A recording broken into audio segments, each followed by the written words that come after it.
recap by his being the IGL. Of course, the history between these two teams you can see right now in our regional finals. UBECMANIAC have been able to sweep SGJ REBORN earlier, but back in Masters, our previous event, it was the other way around. It was a 2-1 by SGJ REBORN taking down UBECMANIAC earlier this year. Yeah, and I think that is the group stage, so this is pre-Loy right? So, ayun nga, granted, Dolph is a really good player. I feel like putting Loy within the context ng roster na to just put them on another level, and especially with Loy's performance, despite yung role change na nangyari sa kanya dito, no, he's less of the entry, more of the support para sa kanyang team, but still, he plays at that exact same fast pace that we all know na, you know, medyo nakasanayan natin dito kay Loy. So, yeah, you know, the pacing is there. The pacing is there para sa UM, and I actually, this could have not been a better matchup para dito kay KLB, considering he's going up against one of the brightest minds in the entirety of CF and PH. And I feel like this is going to be a true test para sa kanya dito for a young IGL to reach such a...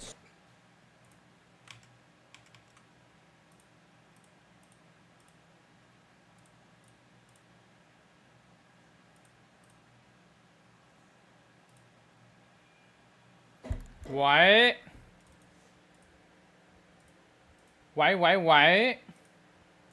Storied veteran, no? Kagaya nga ni Dino. Boy Stephen. Congratulations to Magda nga pala, no? Sa mga hindi nakaabot kanina, third place sila ngayon. But that's over. We're at the grand finals right now. Both teams now here getting set up, getting warmed up as well.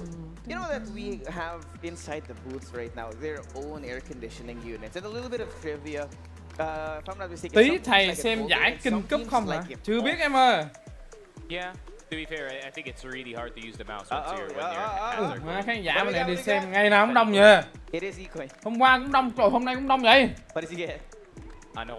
Hôm nay cũng là mấy trăm mạng đến chứ. NT, sir. NT. Well, I hope he gets a V. Recently is what we've been seeing on the peripheral side for the players. You can see their preference when it comes to the keyboards, the mice, and even the earphones. Right? If I'm not mistaken, I have not seen a single player so far, or maybe I just haven't noticed. Anyone using IEM headset game for a lot of people. I think it's more about IEM plus the actual headset combo. Sao đường mạng hôm nay có vấn đề à? Đỏ lè vậy? Yeah, good morning. So here, you know, some of the Sunday Shrooms players are also here to actually watch dito sa ating finals. So, you know, kind of nice that the other pros are also... Đó, mạng anh mạnh chứ. Mọi ngày mạnh mà. Hôm nay tự nhiên có vấn đề. Rồi, nét rồi đấy. Of course, you know, at the end of the day, on top of the competition, it's still going to be a community. Mạng nhanh được 300 mấy cái gì? 400 mê cái gì đấy. Giỡn à. Này chắc có vấn đề thôi, mượt rồi đấy. Yeah, basically everyone's here. There's still plenty of chairs, of course. Dito sa high ground, so depends on you if you want to sit or stand. Bên SGJ này dạo này chiến phết á. The game could possibly be, but I mean, knowing your pacing in a game na to, man. Hôm qua đập Pacific Meta 3-1, hai bắt đầu xô phát rất là ghê nha anh em. UM kind of matching in pace dito ng SGJ. I'm not. Để hôm nay xem coi là chiến thuật của mấy em trai UBEC là như nào, nhưng mà anh nghĩ chắc SGJ win quá. Yeah. You can see actually it's a family Đồ có fan cái SGJ đông vậy, như mẹ của thằng Tino hay sao nhỉ? Đột kích bây giờ có con hết rồi. Em nó có con hết rồi. Nó gì màng kìa. Đấy, rồi mấy này tộc ở này hay ha. Ok chưa? Trước khi bắn vô huấn luyện viên nó dạo này nó đào tạo cho mấy thằng này dữ dằn không?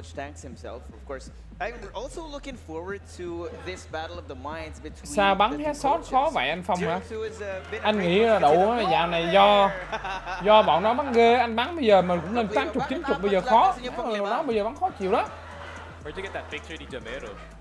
Bắn mà gặp bắn bình thường thì không sao, bắn mà gặp cái bọn như bít sát rồi cái thứ vô bắn cùng á. Cái room mà bắn là 70 kill rồi đó, căng lắm, căng đét rồi đấy. Bọn nó bắn ghê em ơi. Anh bắn này anh không éo biết là do anh bắn dở hay là do bọn nó bắn hay nữa nè. Cái room bình thường bắn 80-90 thế dễ. Room mà đủ bít sát với lại mấy thằng gì vào đông á, tụi nó bắn chiều chuyên chứ đồ shot nó bắn khó chịu. fiery, a lot more feisty of a coach. Anh nghĩ là do bọn nó bắn hay á. Map ban đầu tiên của SGJ là map Mexico. SGJ là auto ban map này luôn. Còn UBEC thì nó ban map chạm đất sống à. SGJ là đồ map mạnh nhất là map Bo, chuyên gia cứ hở map Bo là biết. Map 2 là map map 2 là map dinh thự cấm, nó rất thích bắn Eagle Eye à. Anh thấy Bo là chuyên gia, nếu mà biết ban bến cảng là nó biết Eagle Eye, mà có bến cảng thì nó bắn. Nó chuyên gia là biết map bến cảng đầu tiên nó bắn. Nó không có mạnh map dinh thự với lại map tung bao. Yeah, I respect it honestly na ibaba nila yung Black Widow dito. Obviously SGJ is also really good dun sa map na yun, and now with Yobi being on the sniper, more willing to fight for that initial frame or initial frame fight. Hello Ricky nhá, ngủ dậy rồi. Like cái kênh này view nó vẫn chưa lên được nhiều không ạ? Cái thứ tư nghe bảo thứ ba, thứ tư gì nó mới mở lại rồi bạn, để hôm bữa bị khó vòng này mấy nè. Still have control dito ng long A natin. And there we go. I mean, Ankara is kind of expected para dito sa UBEC. I think they want to open up things early on one of their, you know, worst maps, at least compared to sub-base. So I think putting out Ankara is also good for their best of 5. Eagle Eye is going to be interesting kasi ayun nga, it's not the same Eagle Eye na makikita natin galing dito sa group stage. Bữa sau đi bị khó mà tối ngày 8. SGJ has prepared for. Tối ngày 8 thì phải tới tối ngày 15 nó mới mở, vậy 2 hôm nữa. You know, Eagle Eye could be looking a lot different, and the one that I'm worried about para dito sa UBEC, right, is KLP gonna perform today? Kasi that's true. Ayun nga, what if KLP does perform? Like he did yesterday. Like he did yesterday. What if the pressure of the playoffs is a bit too much? Opens up an opportunity para dito sa SGJ to 2 hôm nữa mới được mở, tối ngày 15. KLP was one of the main reasons why đủ they mà actually swept itong SGJ. Bé kia ngầu lòi chưa? Tụi này đội gì đây? Royal cái gì đây nè? Philippines kiểu da hay đen đen rồi, nhưng mà thấy hoa hậu là đa số nằm ở Philippines đúng không? I'd say that's pretty much fine para sa UBEC. They love sub-base, bro. I think all of Cebu loves sub-base. Kinh nghiệm huấn luyện viên chưa? Đủ mấy lù đưa mấy thằng UBEC này đến CBS này. So I think for SGJ, dữ dằn chưa? The best course of action here is to win 3-1 kasi pag umabot pa sila ng compound, that's độ này ra CBS không biết bắn như nào đâu. Trong độ ông nào ông nấy như kiểu là dạng kiểu gầy á. Ai đây? Ai trong group vậy? KLP has been such a rock for UBECMANIAC throughout the entire group stage. Đồ mà vô biết. Thần đồng đột kích Philippines. And he didn't really need to pop off. And again, that's the power of UBECMANIAC being consistent and đồ mà nó bút cái răng như răng nanh á. Depending on their star players to răng của nó như nó ma cà rồng á, nhìn nó vô biết nè. Trời đụng nó còn gớm vậy. Sao bọn này bắn lâu quá nha. 4:30 bây giờ này vẫn chưa bắn không? Hay là 5 giờ mới bắt đầu ta?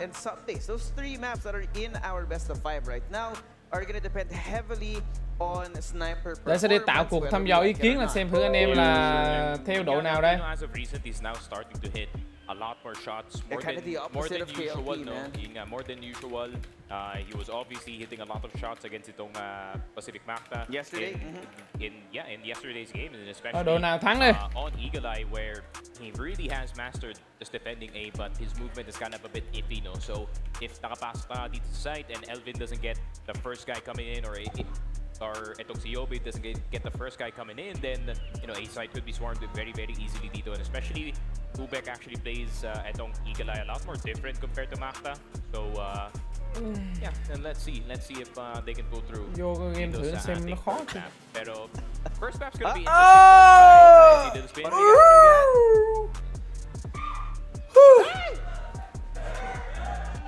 Đâu? Trúng M4 luôn á. Trúng M4. That's a win. That's a win in my book. Have it for 30 days, man. 30 days. Yeah, congratulations. Pha gáy hôm qua Philippines như nào hả? Chỉ có. Pha gáy hôm qua nó vô nó cầm cái ghế nó đưa lên, nhưng nó qua nó gáy mấy thằng Pacific Macta. Tục lắm. and UBECMANIAC, and matches and SGJ. Albeit with SGJ being a tad bit more Hello Hồng Phương nhá. right? A little bit more flexible than matches when it comes to the calling, because I think Tino, of course, being a veteran on the scene, being a veteran on this young SGJ roster, has been able to really just bring them up another level. Right? Because yeah, these young players that are on SGJ are so mechanically gifted, but with Tino at the helm here as the veteran IGL, the calling has been great. With that being said, of course, we are going to get things under control when we are back. We're going to start this grand final here in CFSPH. Just Suave, Sneaky Frog. After this break, we'll be right back.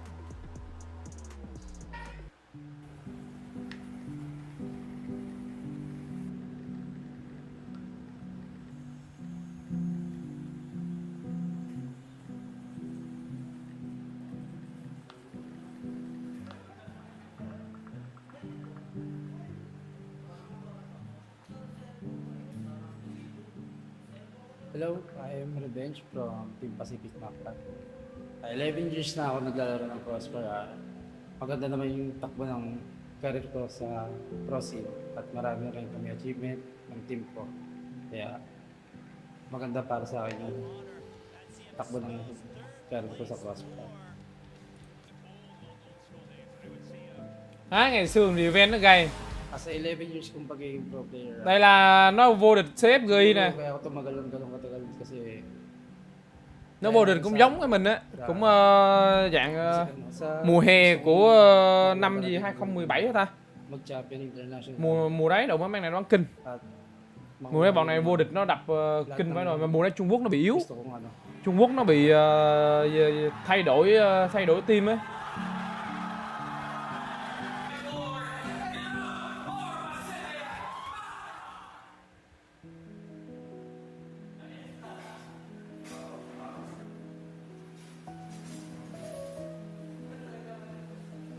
Cái này là bên Hàn Quốc họ quay nè. Kasi pag kumakain kami talagang nagbibiro kami lagi. Ganito kami lagi pagka kumakain.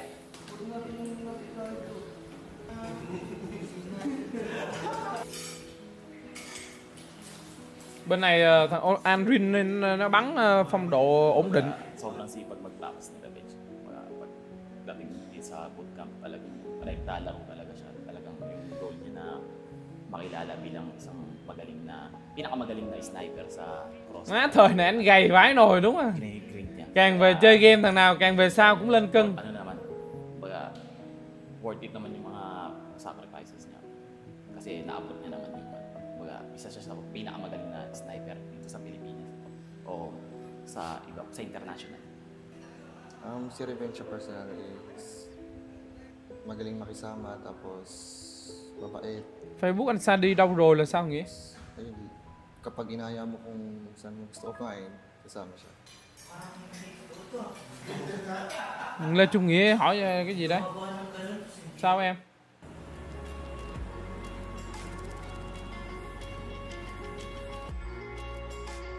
Áo này hả? Áo này mới hôm qua chứ mấy? Chưa tắm, chưa tới giờ tắm đâu. 6 giờ mới tắm mà. Ồ má, Philippines nó xem đông nhiều cơ. Đông quá đời.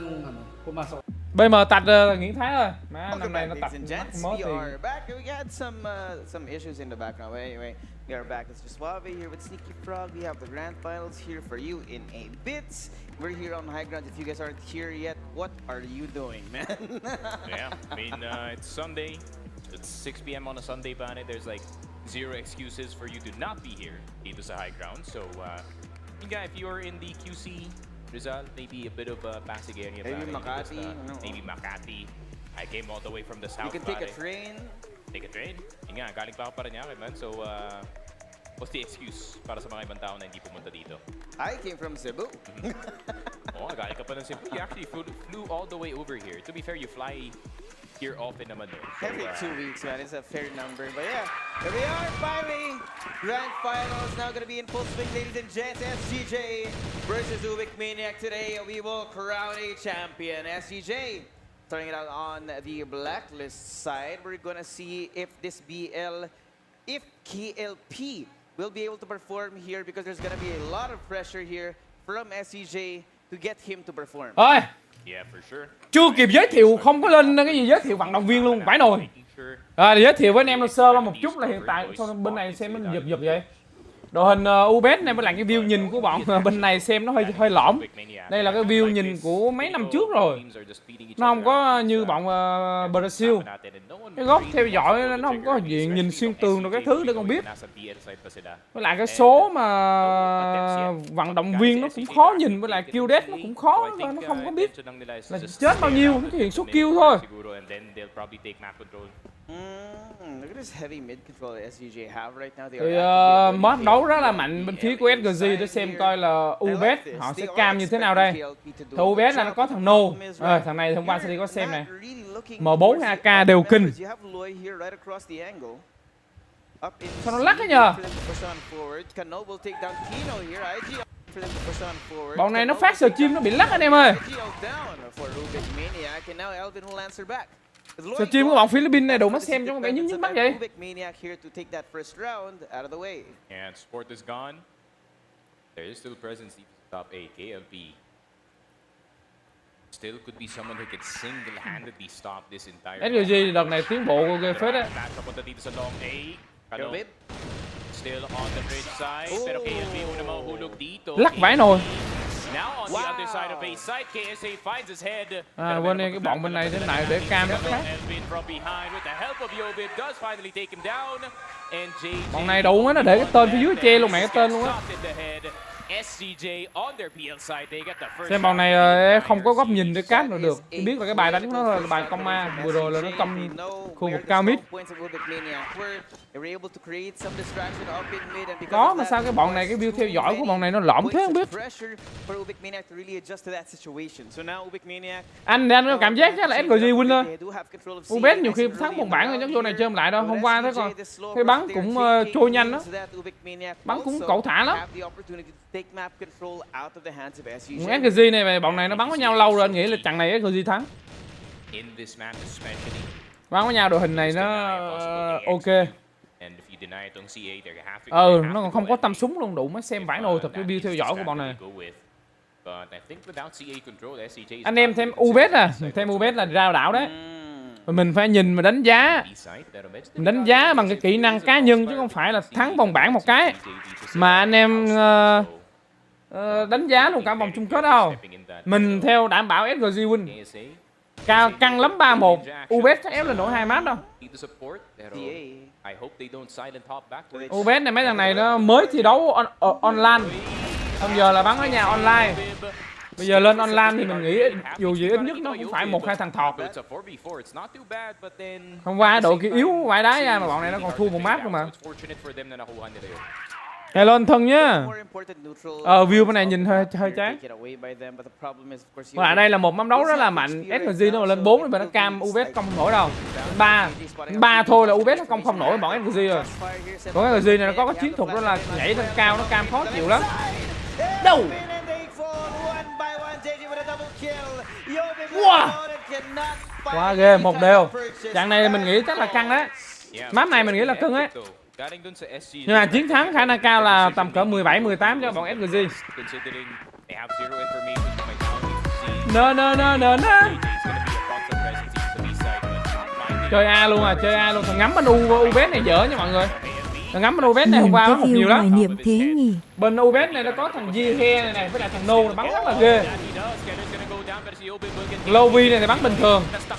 Nó có thằng No, thằng Jihe, hai thằng này là bắn sát thủ. Đặc biệt là thằng No đấm rất là nhanh. Giao tranh rất là nhiều tại cái khu vực A luôn. Để xem bây giờ còn là một mình No sẽ xử lý như thế nào đây. Thằng No này bắn tuôn rất là đặc nha mọi người. Cái đặc tâm của này rất là chuẩn.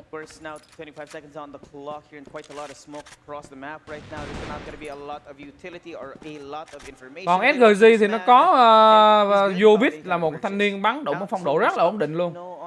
Chẳng đéo là nó bắn cũng ghê. Tino thì chặn được chặn không. 2-1 dành cho SGJ.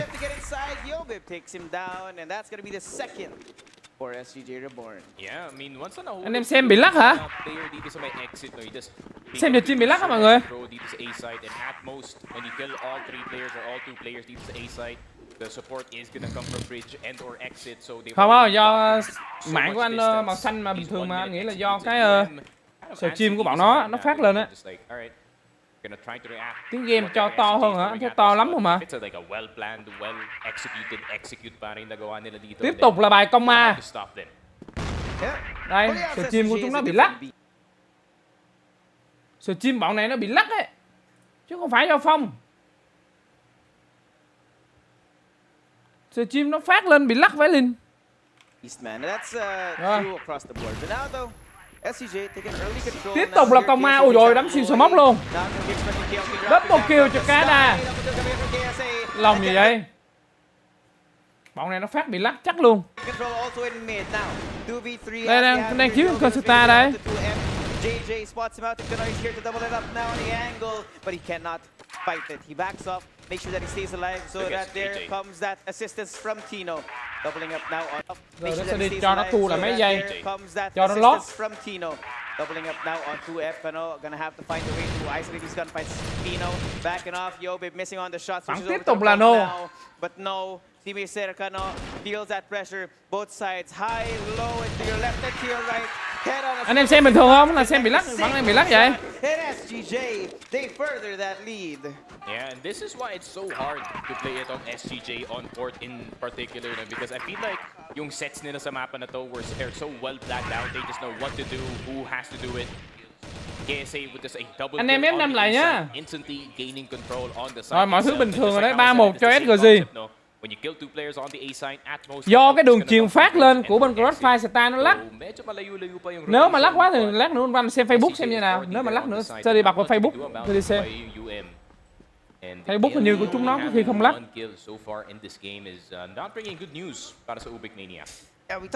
Hiện tại là đang xem bình thường mà đúng không?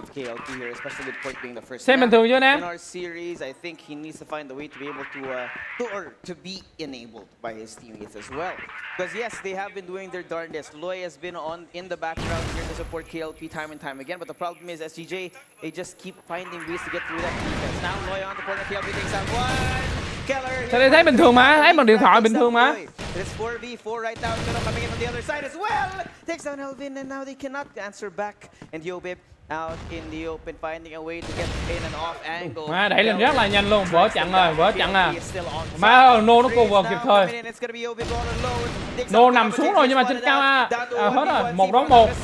No nade here, but he's gonna get spotted out. There's so little help on Yobib here, but he's the best M4 player. Denied. Ủa sao lại lắc nhờ? Sao đi xem điện thoại bình thường mà ta? Yeah, Yobib could have easily gotten that now with the amount of cover that he had in top A. But UM was just a bit more clutch at that time, got a lot more kills. KLP got to KSA instantly.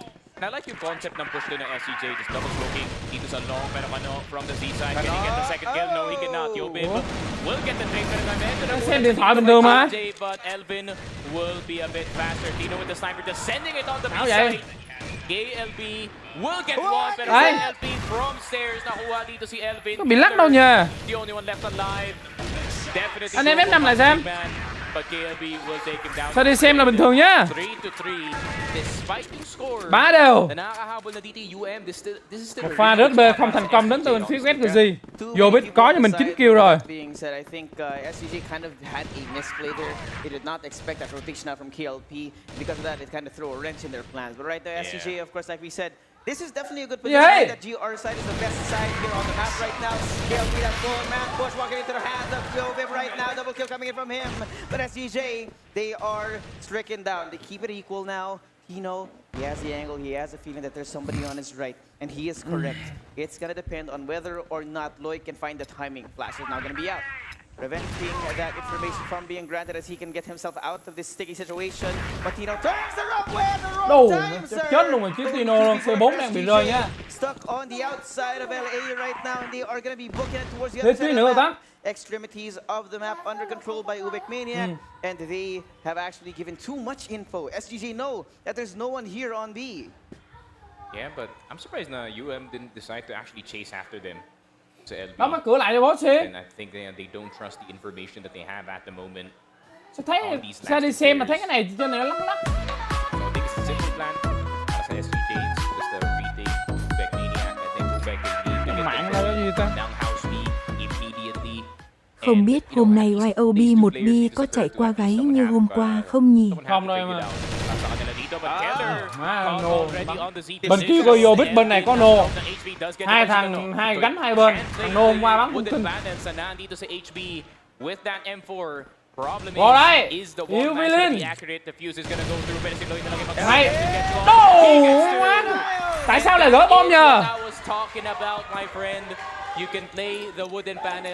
Ủa pha đó phải bắn cùng luôn chứ đủ gỡ bom kìa. Such a cerebral play out of him. He knew exactly how to play this. Knows that Có đường truyền của anh màu xanh mà anh xem điện thoại của anh rất là nét mà anh em cứ bảo lắc nhờ. Switch it over to the panel. Made sure that he could get that kill on the diffuser. But now, with SGJ having restored that lead and having the lead in the more difficult side of the map here, UBECMANIAC, they have a lot of catching up to do. The JJ Keller up on the other side of the smoke right now. Đi đây bấm điện thoại đủ nét vãi đá mấy ông này cứ bảo lắc. Nó có bị đứng cái gì đâu.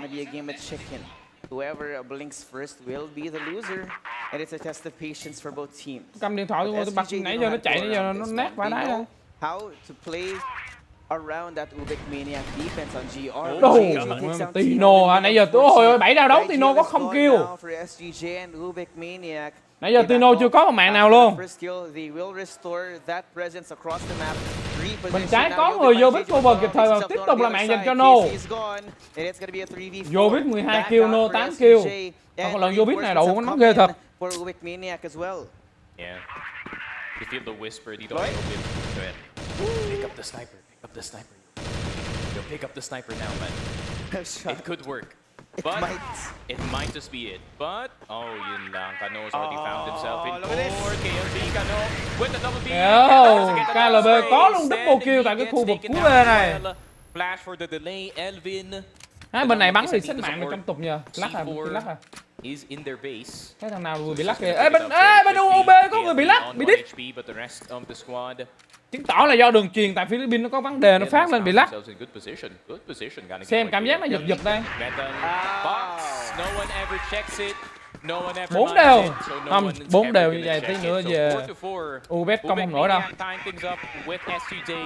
Problem is, just like how I said it, this map is very handedly on the side of the GR players. So, honestly, if matalo pa nga dito yung SGJ na on the side of the GR players. So, honestly, if matalo pa nga dito yung SGJ na isa pang round, this is a fine position for them to be in, especially malapit na yung second half natin dito. Yeah, they are more than aware of that. They need to at least get this round, make it a tiny bit farther away from SGJ currently, because that SGJ GR side is something to be scared of, man.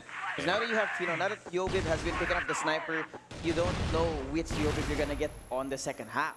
But bây giờ bài nhảy lên khu vực cầu đến từ bên phía của Yobib. Đầu má Yobib nhảy, lọn rồi. Trời ơi, không có double kill rồi đang chưa? Pha đó mà Yobib không có được double kill kìa, nó bắn vỡ đầu luôn. Mày móc cao mid với tao. No, phải nằm rồi, 5-4 chết người gì rồi.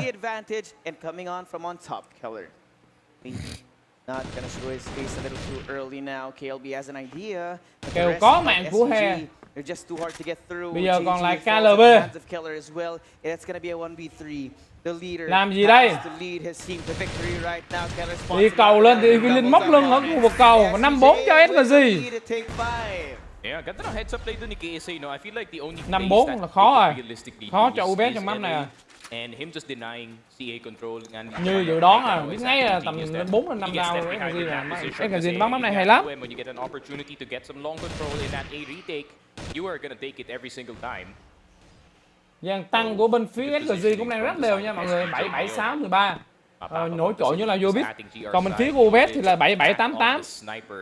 Còn Lovi vừa rồi mới bị đít, hình như là bắn rất đều, hai bên đều 10 vận động viên đều bắn rất đều. Có mỗi Tino là hơi thọt thôi. Tino như nãy giờ là 2 kill hả? Look how heavy the LA control is from SGJ, man. Near impossible to break even if they go through. SGJ này nó hay chơi trò đủ mới lên cao B nhảy. Bây giờ có một thằng chưa gì đã núp ở dưới khu vực dưới A rồi, đó là con lợn Yobib. Trốn xuống dưới A núp rồi. Rồi có chết được cái góc của Yobib hay không này, chứ không Yobib đứng đây để cho bắn 4B là mệt lắm á. just on the outside, but he's so disciplined, right? He's not overextending. Khu vực mid đang rất là yếu nha. Khu vực mid của bên SGJ hiện tại là bỏ trống luôn. Nó cam 1 trong 2B thôi, hiện lại khu vực mid lên là hầu như là không có ai. Yeah, and it's also a high chance that when UM does decide to push it on LA that they're not going to check Yobib's position at all. So they better be peeking that corner. Tino này nó là theo phong cách bắn sniper đủ mà đứng. Éo rồi. No. Thấy rồi. Đâu nó chết nhưng mà có Tino cover. Khó chịu chưa? Rồi vô biết cũng đã phải nằm nhưng mà Tino cover kịp thời ở đây trên cam mid đẩy lên. Tino, quay view Tino nào ông cháu ơi. Tino cũng bị bắn gãy chân rồi. Có người đi móc ở cái khu vực nhà luôn, cam mid cũng có người luôn tèo rồi. Round này chắc chắn là 6-4 SGJ. SGJ anh cả của Philippines. Man, this impressive defense from SGJ, not letting UBECMANIAC get any kind of control of the map right now, not even close to either of the sites. They will eventually get their way to get that bomb down here and B, but it's going to be bây giờ 2 đấu 4 cứu bom như nào đây khi mà lượng máu của là Lovey với là KLB cũng rất khỏe nha. Vẫn có thể xử lý được trong pha này nha. Nếu mà bắt được thanh niên móc trước là ngon. Hay. Không bắt được bây giờ là cứu bom như vậy là làm sao mà UB để được đây. UB chắc chắn nó phải thua rao đấu này rồi khi mà Elwin có mạng đứt một kill dành cho Elwin. Cái gì vậy? Má đi tìm vào bom cực khổ vậy anh em. There we go. And one risky play galing dito kay Yobib actually worked out despite him not getting a single kill. 6-4. Dito sa LA, they still got the first player. Forced UM to make some action happen. Dito sa LA, in the process. And with only 2 players left alive, dạo này it's kinh phết đấy. not into B side, but with SGJ having 4 members still, Rất B nhanh luôn đến từ bên phía UBEC này thì Just B vô biết lên ngắm luôn. Vừa rồi bắn tăng ở A, bây giờ lên ngắm ở B luôn. Thằng này bắn mất dậy thật. Bắn cái phong cách tự do á, mà tay nó to. Có kill liên tục.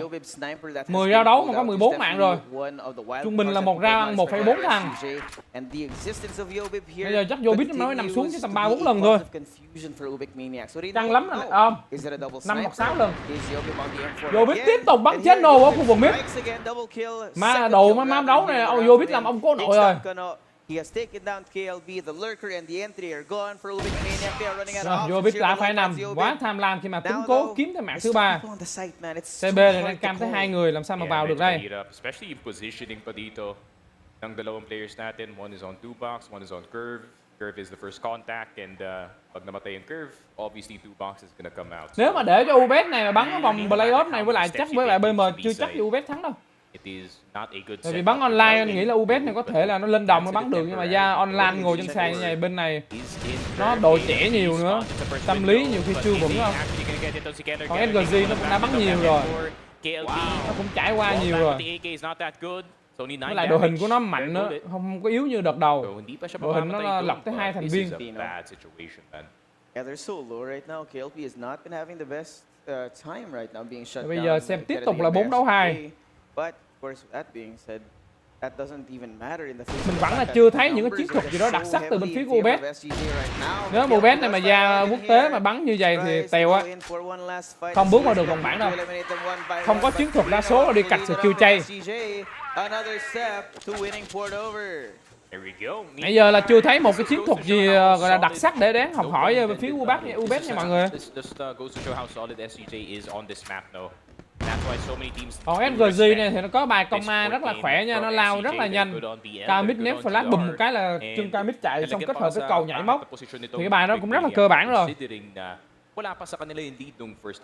Còn UBEC này chúng ta cùng xem coi là họ có một hướng đánh hay không, nhưng mà 2 round đấu là hầu như là họ đều tràn và cạch kill và đều lỗ người. Để là những tình huống là 2 đấu 4. Để tiếp tục này ra đấu thứ 3 này thì UBEC này họ sẽ làm gì đây?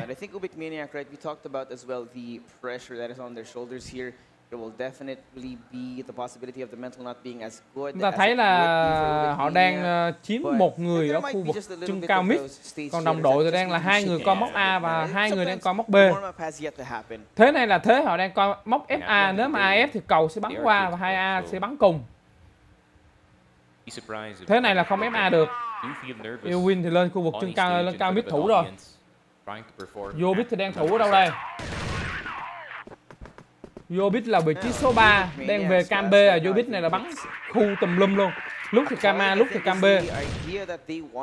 Bắn B cùng với lại vị trí của keo. But SGJ, they're just not taking the bait right now. I do like the positioning out of KLP here. Dưới cuối thấy nòng súng một mạng dành cho bên phía KLB. Tino không biết được là KLB đã qua khu vực cuối rồi, trên cam biết đang có người đó là vị trí của Elwin. Một pha dạt cuối A chay đến từ bên phía của UBEC. Cao A hoàn toàn clear rồi, bây giờ ở đây Keo đã bị phát hiện rồi, đồng đội có đục không? Có đục đến từ bên phía của Lowy. Trên cao mid đang có người. Vừa rồi KLB đã bị mất một lượng máu rất là lớn. Vô biết có mạng của KLB. Quay view vô biết nào ông cháu ơi. 16 mạng của vô biết. Vô biết đi móc với A. Bắn của mình không M4. Vô biết cũng đã phải nằm với cái mạng của KLB. It's gonna be a hard bet. 15 seconds left and they're gonna be calling it off. SGJ, they are very much in the lead. UBEC nó có hai thằng anh em ruột. Đó là KLB và KLB. B và B. Hai anh em nó là anh em ruột nha mọi người. Sau đây vừa mới tìm hiểu. Thằng sinh năm 2K1, thằng sinh năm 2K2. Đây, thằng này với lại thằng này này, nhìn hai mặt giống không? KLB và KLB.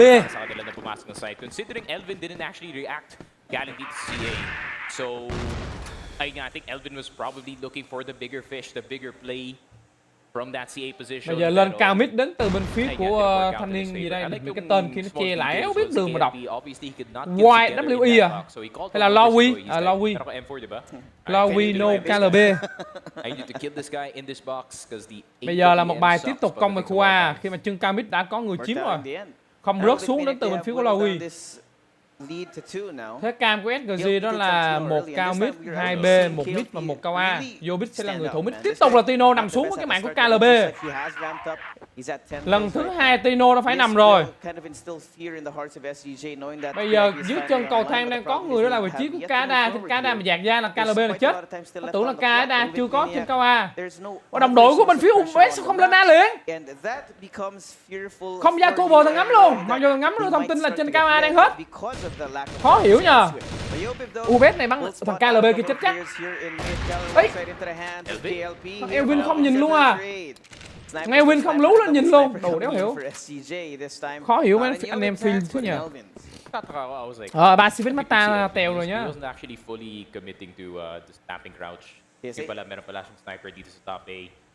Don't want to give KLP any chances here, but B side is wide. Bây giờ công vô side B hoàn toàn clear. Khi mà đội hình của SGJ họ về hết A đủ mà phát A đánh B đến từ bên phía của UBEC và side B hoàn toàn bỏ không. Vườn không nhà trống đến từ bên phía của SGJ. Địch tới đâu là chúng ta bỏ nhà chạy tới đó. Gave up that pressure from UBECMANIAC to force SGJ to rotate elsewhere. And now KSA, he is aware the plant is coming. There's only 30 seconds left on the clock. It's going to be a 3v4. Bây giờ còn Vô-Bit. Từ Vô-Bit có cứu được cái round đấu này không đây? Mình thì mình dự đoán là tầm cỡ 17-18 cho SGJ mọi người. Cao dưới trái có mà. Ở đây Vô-Bit. Yêu với lên. Đối đầu với lại He. Hết đạn. He. Ôi ôi, pha này mà thua là tèo luôn á. 7-6. Quá cân. Round này SGJ win. Chắc luôn round này SGJ win. Lên 9, xong bắt đầu UM lên 7 hoặc là 8. Chốt. Mấy anh em big boy này bắn độc thật. In this game. So 6 to 7 actually almost tying things up with SGJ. And if they tie things up with SGJ, this map becomes a lot more interesting as UM are slowly starting to find their groove. Win cũng bắn 14 sát rồi chứ. Yesterday, phải là ít đâu. Game, but I feel like gusto niyang bumawi dito sa grand finals. Yep. Definitely going to be looking out for that good performance coming out. Bây giờ Tino bắn cái A chết hơi nhiều. You cannot afford to have one weak link. Vô-Bit thì cũng lên sniper bắn luôn khu vực B. Will make the difference between that 10,000 USD prize versus whatever comes next in our prize pool. But hey, top of that as well, the bragging rights of being at the very top of the Philips. Now KLP again, look, he's having a life game. A slow start, but right now being the top of the frag board here for his team. Yeah, it took him a bit to get into this game. KSA just gonna back off all the way dito sa house B. UB là họ đánh rất là chậm. Cái map này không có công nhanh được. The options of going A side is pretty much high dito sa game natin. So if they take, 3 CA, could be 2 in LA, and then they can just go for a standard execute dito. That might be it. I think this high-low setup from Elvin and Tino, the good one. They have the flash. Bây giờ có mạng dành cho Tino. Lần này là Tino lên tiếng. Elvin ơi, Elvin chạy thôi. Elvin đã yếu rồi, một quả mù đang được quăng ra. Và Elvin có mạng của Tino cũng đã phải nằm. Elvin chắc chắn sẽ chết trong round đấu này thôi. Cầu đây có người lên cover là Kada có double kill. Kada có multi kill. Yeah, really good communication between dito kay Elvin. 8-6 dành cho SGJ lên chính. Rồi bắt đầu bên kia lên round. Đúng như kịch bản. Sự cover quá kịp thời dành cho vị trí của Kada. And KSA, this is why he's one of the scariest players in the scene at the moment. He can just do things exactly like that, something that no other man biết có mạng của KLB ở cái pha cuối B này. And that is the backline sniper of UM. Tăng đã kinh rồi, ngắm cũng kinh. Online in this game. Vô biết này nó bắn đồ mới giống Lucas vậy. Xuống đéo gì cũng bắn được. Mà bắn chẳng đéo nào nó cũng gánh. 10 trận là gánh phải 7 trận, 8 trận. 7 trận, 70%. 70% gánh team.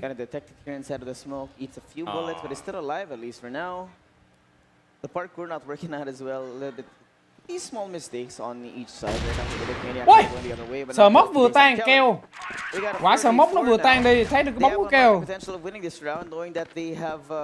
4 đấu 4. Lợi thế vẫn còn đang nghiêng rất nhiều dành cho SGJ. Khi mà timing còn là 1 phút 20 giây thôi. Bây giờ UBEC chuẩn bị tấn công về sai vực khu nào đây?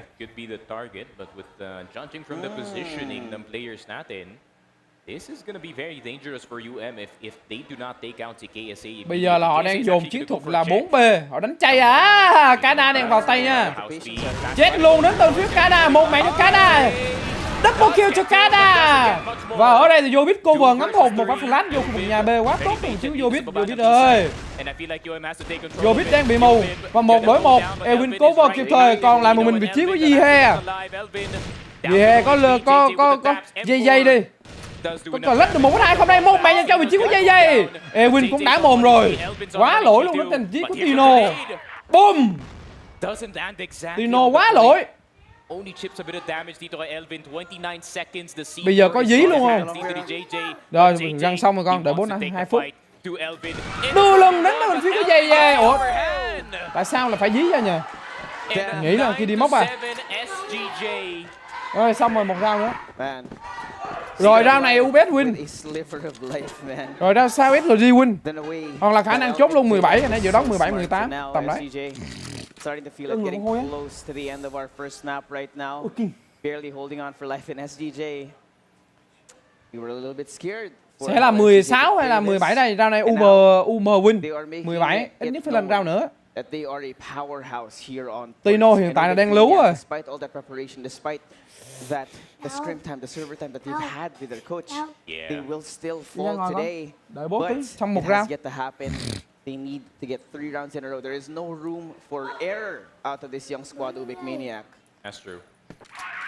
But the way I treat yung map and port, Kano turns around this very moment. So SGJ actually pulling a bit back. Pagdating sa kanilang defense. Không có cặp đi ra giùm cái. I think they're just willing to give it to CA as they're very confident dito sa bodega players nila. But tiếp tục là Tino có mạng rồi thôi, chốt luôn rồi. Chốt luôn rồi. Double kill. Dưới chân nghe là Tino. 16 luôn. On their own map pick, performing as expected. 1-0 cho SGJ. And Tino, the cherry on top, getting absolutely every single member ng UBECMANIAC. A monstrous performance out of UBIB and a rise up from Tino late in the game, man, is what was needed for SGJ to get this map. And I'm not gonna lie, it was close towards the start, but now, as SGJ have been able to get themselves comfortable, they were able to warm up now, and they are looking like a force to be reckoned with, taking their own map pick with a great dominating performance here in the series. Yeah, I like that body language though, galing dito kay 0-2, no? I mean, despite the win, dito ng SGJ, he's like, calm down, only one map in the series, pare. You know, We got a long way to UBECMANIAC. go. Remember, we lost to these boys in group stage, so they got some tricks up their sleeve, pare. But when it comes to the map of Port, kind of hard to doubt itong SGJ, no? I mean, that's the map that everyone kind of avoids them on. It's the SGJ coin flip, no? You either play them on Eagle Eye or you play them on Port. And unfortunately, UBECMANIAC rolled Port, and they didn't roll too well dito sa mapa natin. And it was kind of evident pa lang dito sa first half, no? It cannot be a back and forth. If you have GR side dito sa Port, you have to be at least 6, maybe 7 yung score mo dito sa Port if you want a really good half, quote-unquote, dito sa mapa na to. But then, UBECMANIAC starting to make a little comeback happen dito sa second half. You know, kind of got back into the score of SGJ, but then the map kind of just won itself. Para sa kanila dito with just better positionings, you know, catching yung mga CA players, even, you know, giving CA at times to just go all the way back dito sa A side, have someone in exit, have someone in bodega, and, you know, just have a better defense overall. And I feel like yung setups talaga ng SGJ, especially when it comes to Port, is just really hard to go up against. And I think it looks like that, of course, they have Port down to a science, the way that they were able to instill that discipline in the players. Yobib now as well, right? Knowing that it used to be Elvin, it used to be Tino on the sniper. With Yobib added into the mix, even if you see their names on the screen, man, you don't really know. But sometimes it'll be Yobib, sometimes it'll be Elvin, sometimes it's all three at the same time. And that adds further confusion into that setup for UBECMANIAC, knowing that, okay, we need to worry about who's on the other end, trying to figure out what kind of defense they're running here. And, you know, we've seen the same thing happen yesterday up against Pacific Mountain, where Yobib really caught them off guard, and now it adds just that much more flexibility to how SGJ can play this series. That kind of just goes back to my point na the main sniper of the squad is really the star player, no? And when we talk about star player, obviously, pag SGJ yung usapan, Yobib is the one that actually comes out. And just like how I said it, man, he is the best M4 player in this country. Plus, yun nga, pag nadagdagan pa dito ng AWM, which with the time that Yobib has probably played it on Crossfire, he might have, you know, been the sniper on some of his pubs, and it doesn't take that much practice to get good on the sniper, especially when you have existing experience already, no, in this game. So it's kind of nice that Yobib did pick up yung weapon na to, and I feel like their defense is gonna benefit a lot, especially when it comes to the map of Port, where having two snipers is actually very, very good. You can cover mid, you can cover the B side, you can cover A. There's so many options where the snipers can go dito sa mapa na to, and just having two is just it's just really good para dito sa SGJ. And the nightmare of having three, man. There were 2 or 3 rounds where SGJ's triple sniper showed up, and UBECMANIAC didn't know what to make of it, man. The heads or tails, right? How do we play this? How do we go? They see Tino, they walk the other way, Elvin's there, and then they walk towards mid, Yobib's on the other side as well. And it's just such an oppressive defense from SGJ that it got to a point where towards the end of our map, UBECMANIAC were kind of just sitting closer to their RS, that they didn't really know where to poke and prod here to be able to make a difference, to be able to make a dent in the defense of SGJ REBORN. Yeah, and this kind of sucks para sa UBEC now, because this is finally the time that KLB was actually hitting shots. You know, he was diffing some of the players, even killing si Yobib and si Tino in the exact same round.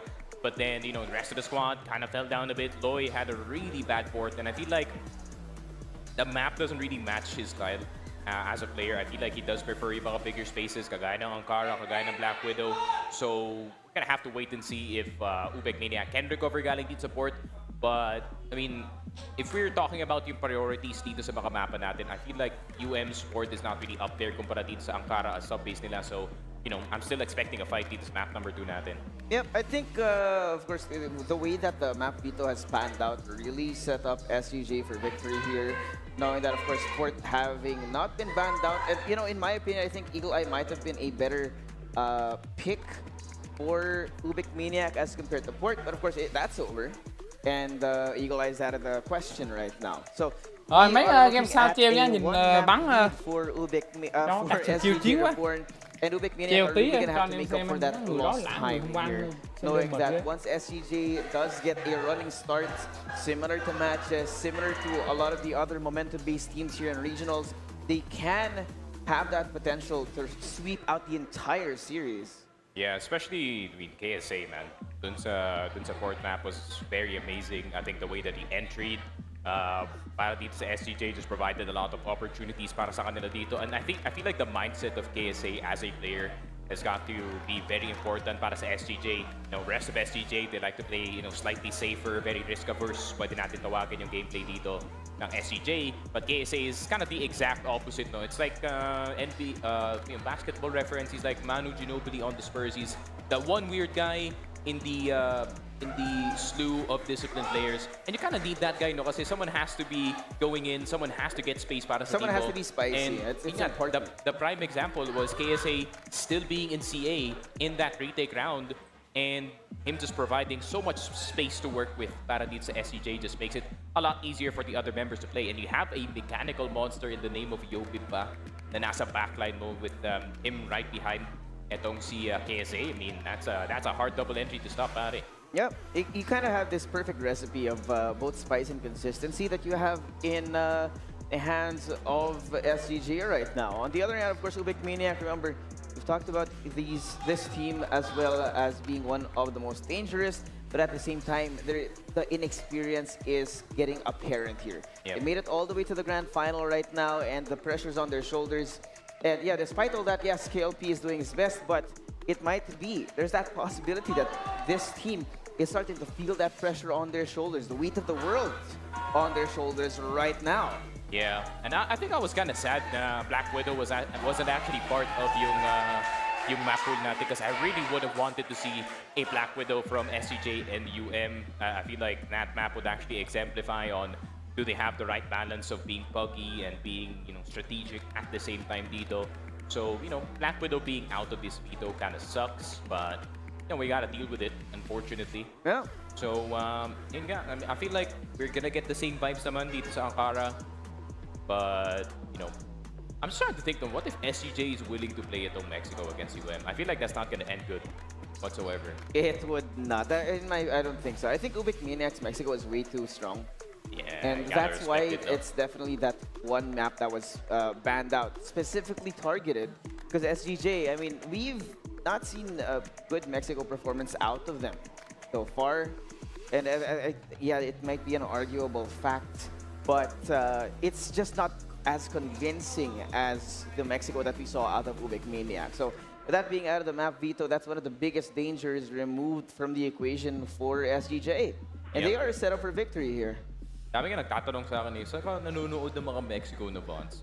Go to Brazil. Go to Brazil, man. They play it every 2 days, man. Once every 2 days at least. But I feel like we are gonna enter dito sa ating map number 2 in just very quick fashion.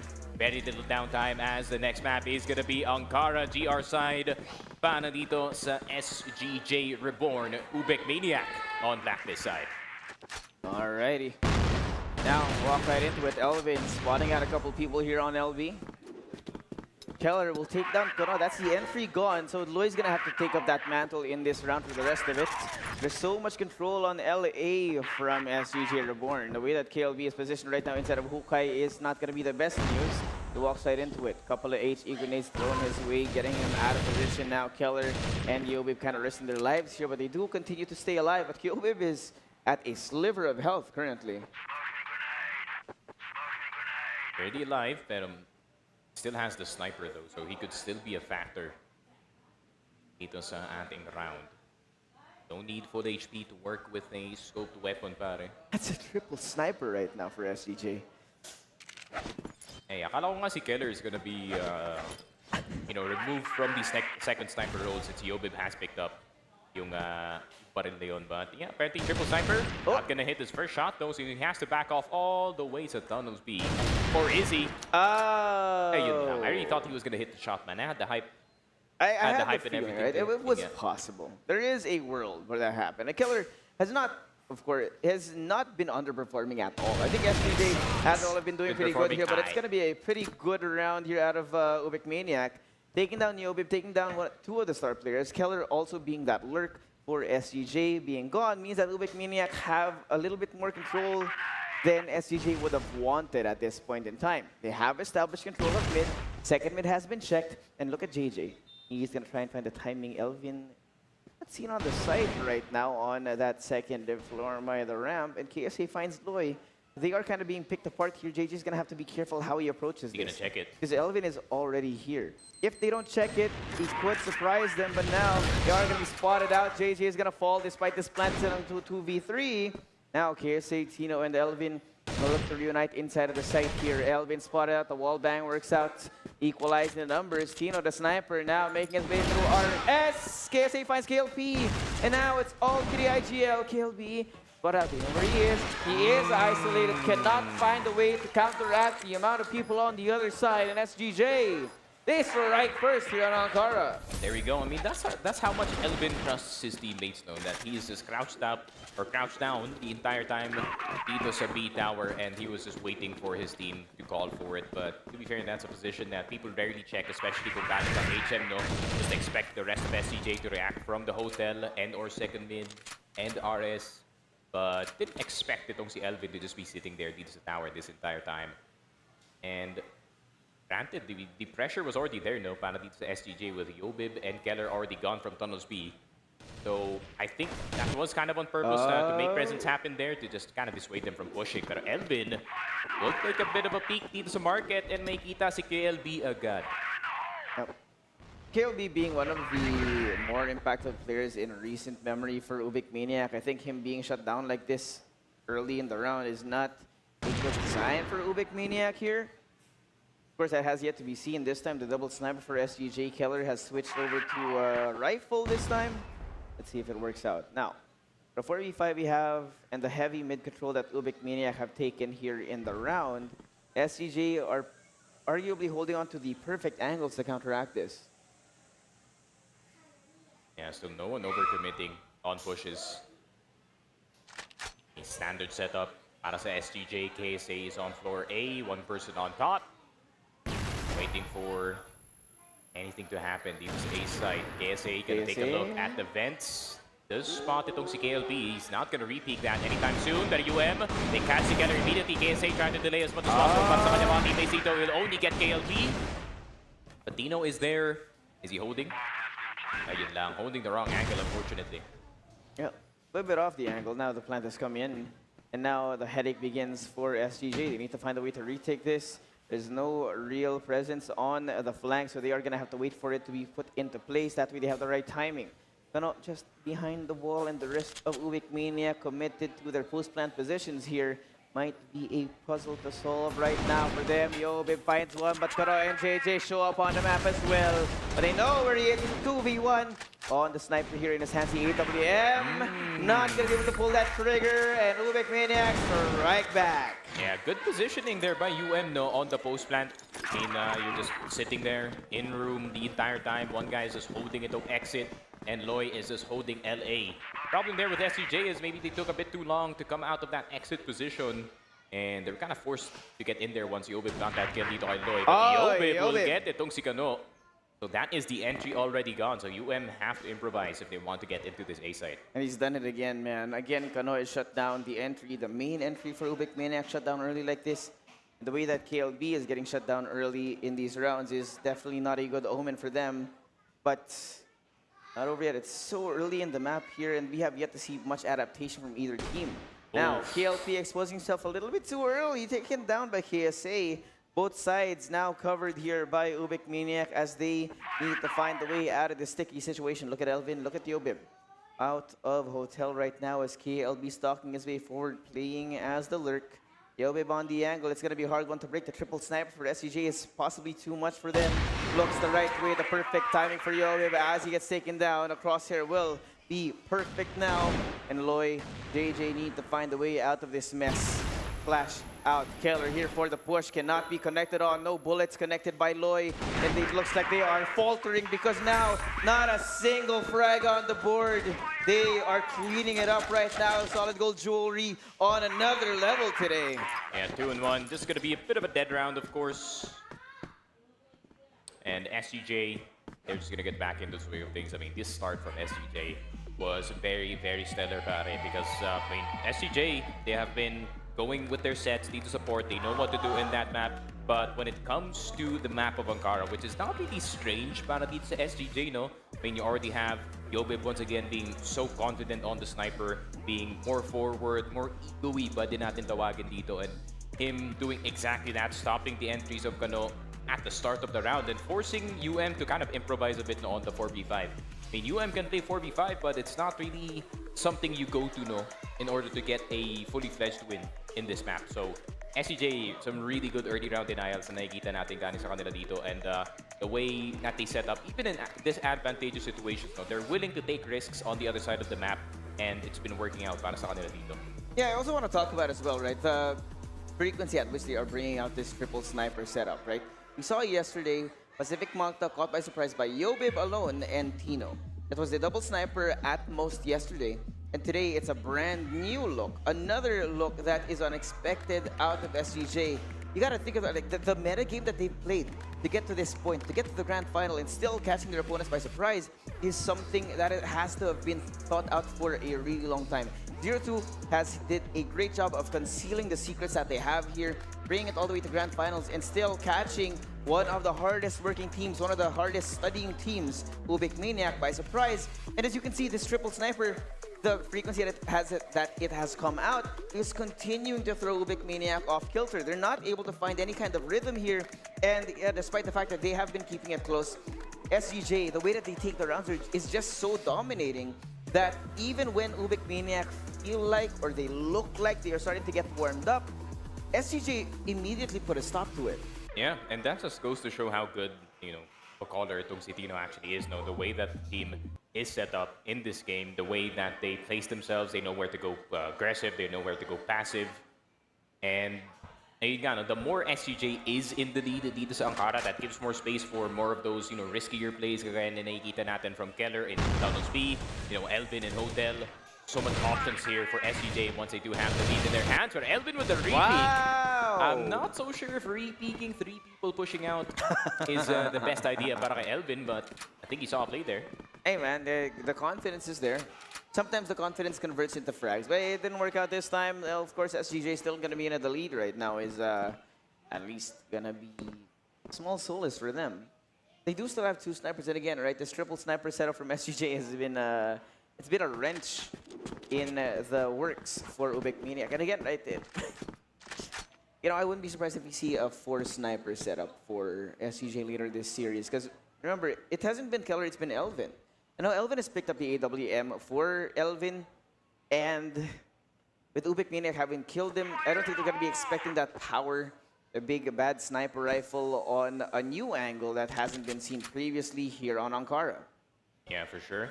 Keller in that 2F position. Remember, you can see the cross going into Hotel from that position. That's why KLB is doing exactly that. But Keller's not actually minding itong second mid natin. He's more worried about Snow more than anything, and the snipers are going to start to fire. So one of the 3 snipers has already shot, and I'm not so sure which one is it. It's most likely Tino, but Keller instead is going to spot out to KLP dito sa Uluhan. And it's a 4v4. If Yobib can get one, that's going to be good, but nakalagpas na dito ang UBECMANIAC going into the B side, but Tino does get no. Loy will get Keller in return. Pero buhay pa naman si Tino dito. Does take down si JJ as well. Tino hitting a lot of shots today.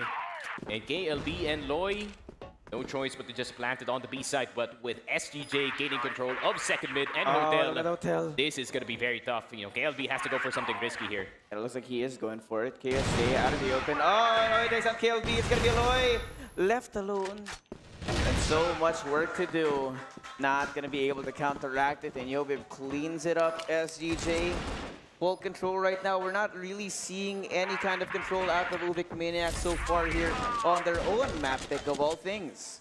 Yeah, and SGJ, they're just playing it very, very smart. Obviously, watching the cross, Tito's a beast, no more worried about that. Then second mid.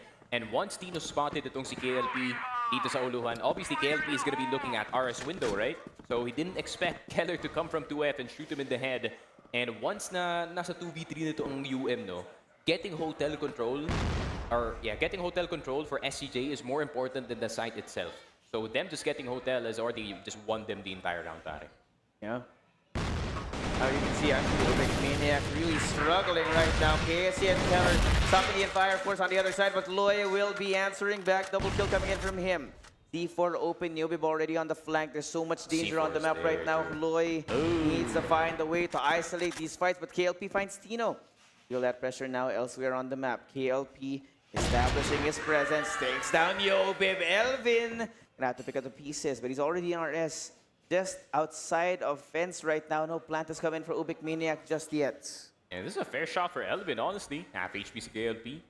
And so is Loy. Loy is on third, Like a third. like 35, around Something 35 like that. Or something like that. Wish we had the numbers on the health bars. Pero Elvin gonna be holding spawn for now. So I think he's also anticipating that UM can actually circle all the way back from CA into TB to get into that B side. But UM is just waiting for any potential overextensions here. But Elvin's not budging, man. Di siya gagalaw, pare. Yeah, discipline. Oh, wait, this might actually work out. If they plant this and actively move forward, Elvin might be caught by surprise. But with the plant coming in, should have a good idea now of how to approach this. Loy and KLP are going to have an unbreakable setup here, the crossfire for them. Elvin coming in from spawn, checks out the fence, makes sure that all the angles are covered. Loy here as first contact. Catwalk, now they see him. The repositioning is not there. He has not seen KLP whatsoever. blind. It might be dead. poison in his back. The backstab should be coming in. 10 seconds left. He's A dead. defuse coming on through. No, they missed this first shot. KLP eventually cleans it up. UBECMANIAC finally getting another round. Yeah, it's a pretty hard-fought round. Ganix to UM as well. Winning it on a 2v1, but still that 2v1 felt a bit tense, no? Kasi yun nga, that felt super winnable para dito kay Elvin. And SGJ, I mean, they had control of that round. Actually, if UBEB hit the shot into some mini terrace, then this would have been a different story. But a different setup this time para sa SGJ, no? They're now placing 3 players on that A side, both on floor A at si Elvin yung designated flasher. So I guess they're trying to, dissuade siguro isang, 5-man, A-take. All the flashes, all the nades, you're going to have to look left or right, and that's a 50-50. But the thing is with this 50-50, Josh, is you're right both times, but you're still going to die anyways. Yep, that's a scary one, man. UBECMANIAC trying out some utility here. Got some smokes from SGJ to further dissuade the UBECMANIAC way of pushing onto A. The presence in Hukay that they have, the way that they are holding on to mid is something that might not be expected by SGJ, but they are venturing forward. KSA finds KLP. Flank has been covered, and now SGJ should have a real idea of where UBECMANIAC are fixing to look. Loy, first point of contact, the tap strafe now coming in from them. UBEB from 2F as well, waiting on the angle, takes down Loy here, entry gone. Now, a 3v5. Elvin not spotted out just yet as UBEB will fall inside out the box. It sprays out onto Kano and gets a second as well to KLB. Now, JJ left to pick up the pieces. The plant has come on through, but it's too much to be asked for. SGJ, another round in their hands. Man, 4-2 SGJ dominating this series so far, and haven't really seen any definite answers galing sa UM no dito sa series natin. It's always been the 1v1s, it's always been the 2v2s, but they haven't seen a definite win off of one good execute galing sa kanila dito. Yeah, it's a lot more messy than one would expect out of UBECMANIAC, and this is, it's either UBECMANIAC falling for the pressure or SGJ just full on pulling a masterclass, having studied them enough to put them into the situation that is basically uncontrollable. And when you think about it, these are the golden boys right now, right? Not a single loss the entire group stage. Made it all the way here. And SGJ, as smart as they are, have looked to surprise them. Try to get revenge on that 2-0 sweep back in the group stage. I think Loy just forgot to press mouse 1, I guess, pero I guess they did spot each other dun sa EA peak, but LA is a bit occupied at the moment by the UM members. KSA trying to poke through the smoke. Elvin already down to 1 HP. I think he did fight someone dito sa hotel. So SCJ doesn't have any idea if there's any hotel players incoming here, so they'd rather just turtle dito sa loob ng Ares. Yeah, it's just a waiting game. Yeah. risks now going to be run here. No, Elvin has been spotted out, but dude, that's 3 people on A right now. And UBECMANIAC, I think they are just waiting for an overextend from SGJ, but it's not going to be given to them because SGJ, when they're in the playoffs, they are locked in. We could not see them. We could not spot them. There was definitely some studying being done on the sidelines here while our battle for third was going on. Now we got to see whether or not this defense can work. SGJ 3-0 anh em ơi. Basically playing inside of RS right now. Tino, Yobib, and the brunt of SGJ's manpower is here. Keller spotted out here in vent. Sees quite a lot of people. That's going to be the signal for them to rotate away. Here, 3 people now in position. KLP takes down Elvin. Perfect on the need lineup here. KSC takes down 1. Maybe a second. And they tear them to pieces.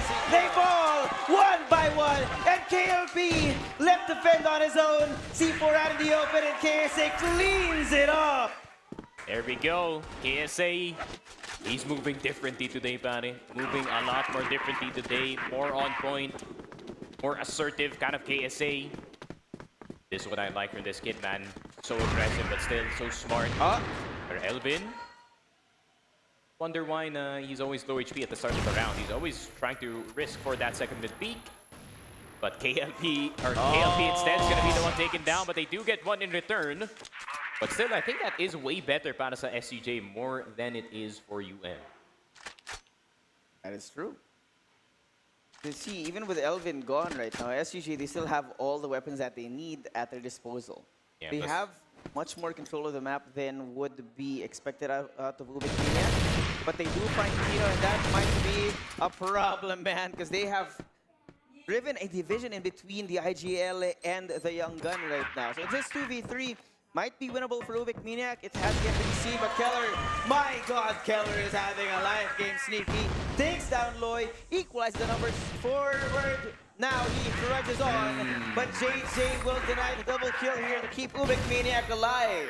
Yeah, I think Yobib was hoping Tino would hit the first player crossing dito sa tunnel speed. That's why he was, peeked out that open coming in from tunnels, right? So he could just shoot the AWM, pull out the Colt instantly, get the headshot, but unfortunately, it's still 3 people coming at you. So what is SGJ gonna do? Yobib with a high mid peak. KLP once again. Not having the best day, man. Not having the best payoffs. Now, Keller will fall though, so that equalizes the numbers. But if we're talking about the performance individually of the players, I think we're seeing KLP from yesterday, right? It's a different KLP from what we saw back on our first map, and I think this is a surprise to UBECMANIAC because, again, the triple sniper might be too powerful for UBECMANIAC here. I feel like KLP, I feel like he's kind of desperate to make a play happen dito sa mapa kasi obviously you have not gotten too many kills as a sniper. You start feeling bad, then you want to, be the catalyst of offense para sa team mo. But then, stuff like that can happen where SGJ is in just full control. In Keller for KLP, just like how I said it, this is way better para sa SGJ considering they still have Yobib and Tino alive. KLP 6 feet under. And KSA in a really good position. This is LA actually, so he's gonna know early whether or not it is gonna be an A take. So if UM bites the bullet dito sa B site and they lose 1 or 2 members, this could be a risky round para sa kanila dito. Might have the timing, Sneaky. They have hotel, they have second mid. SGJ have no idea so far. Now they venture out through tunnels, see if they can spot out anyone here. No manpower, now Ever walking into their open arms here. The trap has been set and it has sprung onto their faces right now. JJ takes down Yobib. And here, Tino and KSA gonna have to make the most out of it. Does not take that shot, misses it. Now the flash out of his face, even from 2F, he cannot connect any of the bullets. Now, near impossible retake. 2v4. KSA inside the tunnel. Tino slowly venturing forward to try and catch them unawares. Look at this.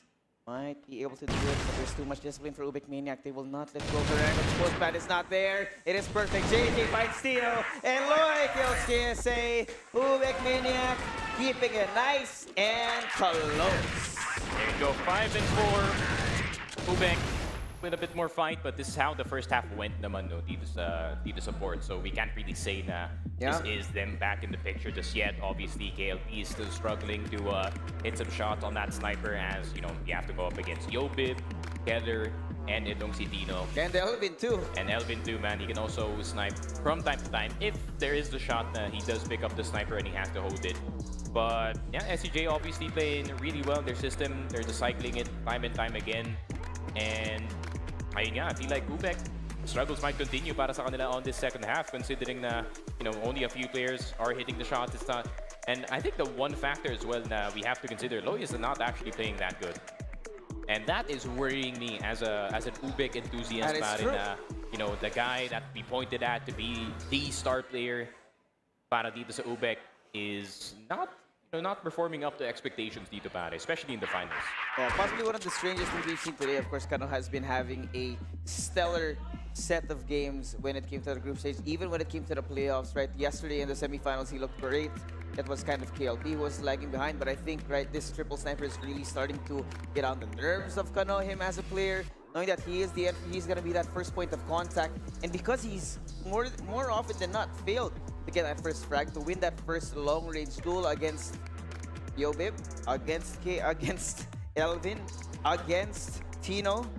When you are falling negative against 3 out of the 5 players on the other team, it gets to you. It gets to your head. And it's further worries about like the mind games that are being played by SGJ as well, because if you deny Kano his ego, Loy has to pick that up. Because this duo, it doesn't work when only one is there. It has to be that wombo combo. Yeah. From them. Yeah, and especially, I mean, the names themselves, no, say Kano and Loy, obviously both really good entry forces coming in here from Cebu, but then you just have to create, you know, one of the more experienced entries dito sa laruan natin, which is itong si KSA. Just like how I said it, man, ever since APAC fall, there's something different about this kid. Ever since yung top 4 nila dun sa APAC fall, and yeah, it is just continuing to this day that KSA is still absolutely performing. And you know, UBECMANIAC, they cannot do anything about it. But this is gonna be a test para dito sa UBEC on how resilient this team actually is. Obviously, hindi naman strange concept sa kanila ang pagka-comeback no, dito sa laruan natin. So, we're gonna have to wait and see if they're truly a team that deserves that crown, para. Yeah, looking forward to that. But of course, we're gonna fix whatever's going on in the background. See you guys in a bit. We're gonna go to a quick break. When we're back, the continuation of the grand final. It's me, Suave. I'm with Sneaky Frog. See you in a bit.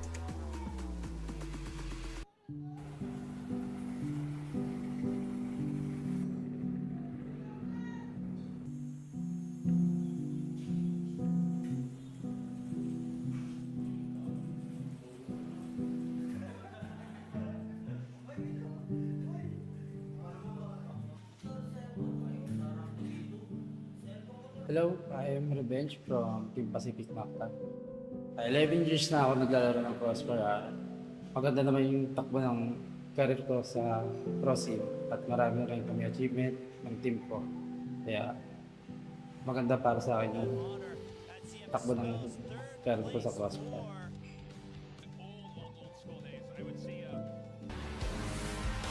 As 11 years kong pagiging pro player, siguro kaya ako tumagal ng ganun katagal kasi dahil na rin sa sa gusto kong makuha talaga yung goal ko na mag-champion international at makuha yung lahat ng gusto kong makuha.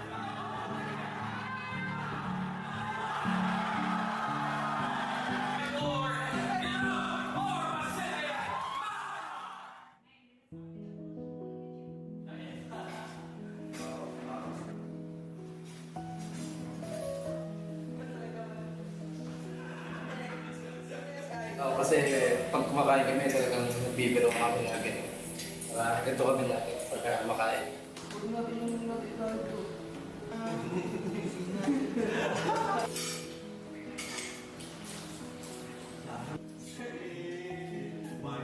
Kumbaga, sobrang sipag mag-practice ni Revenge. Pagdating dito sa bootcamp, talagang talaro talaga siya. Talagang yung goal niya na makilala bilang isang pinakamagaling na sniper sa crossfire. Eh talagang gine-grade niya. Kaya, ayan, naman, kumbaga, worth it naman yung mga sacrifices niya. Kasi naabot niya naman yung baga, isa siya sa pinakamagaling na sniper dito sa Pilipinas o sa iba sa international. Si Revenge personal is magaling makisama, tapos babait. Tapos, ayun, kapag inaya mo kung saan mo gusto kumain, kasama siya.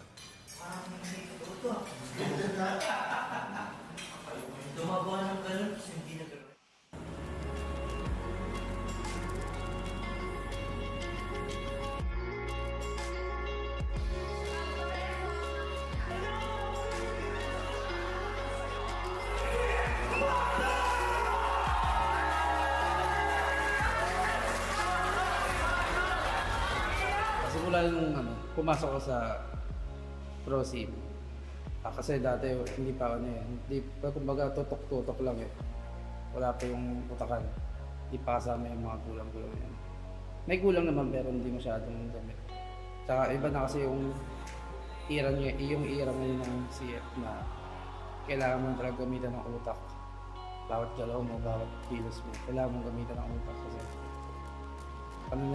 kailangan na ng disiplina na eh. Kasi iba na yung laruan niya.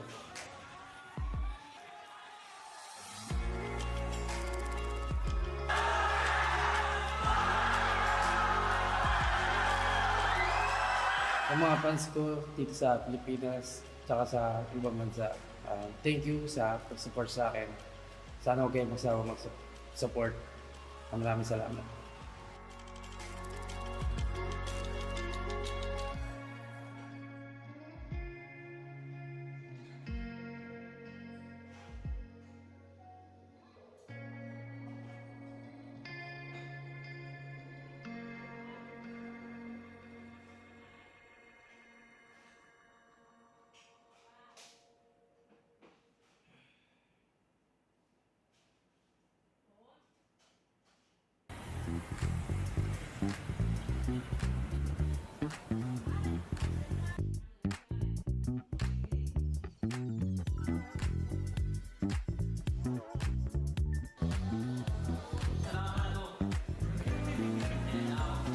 Ako nga pala si L3 ng Pacific Manta, attacker.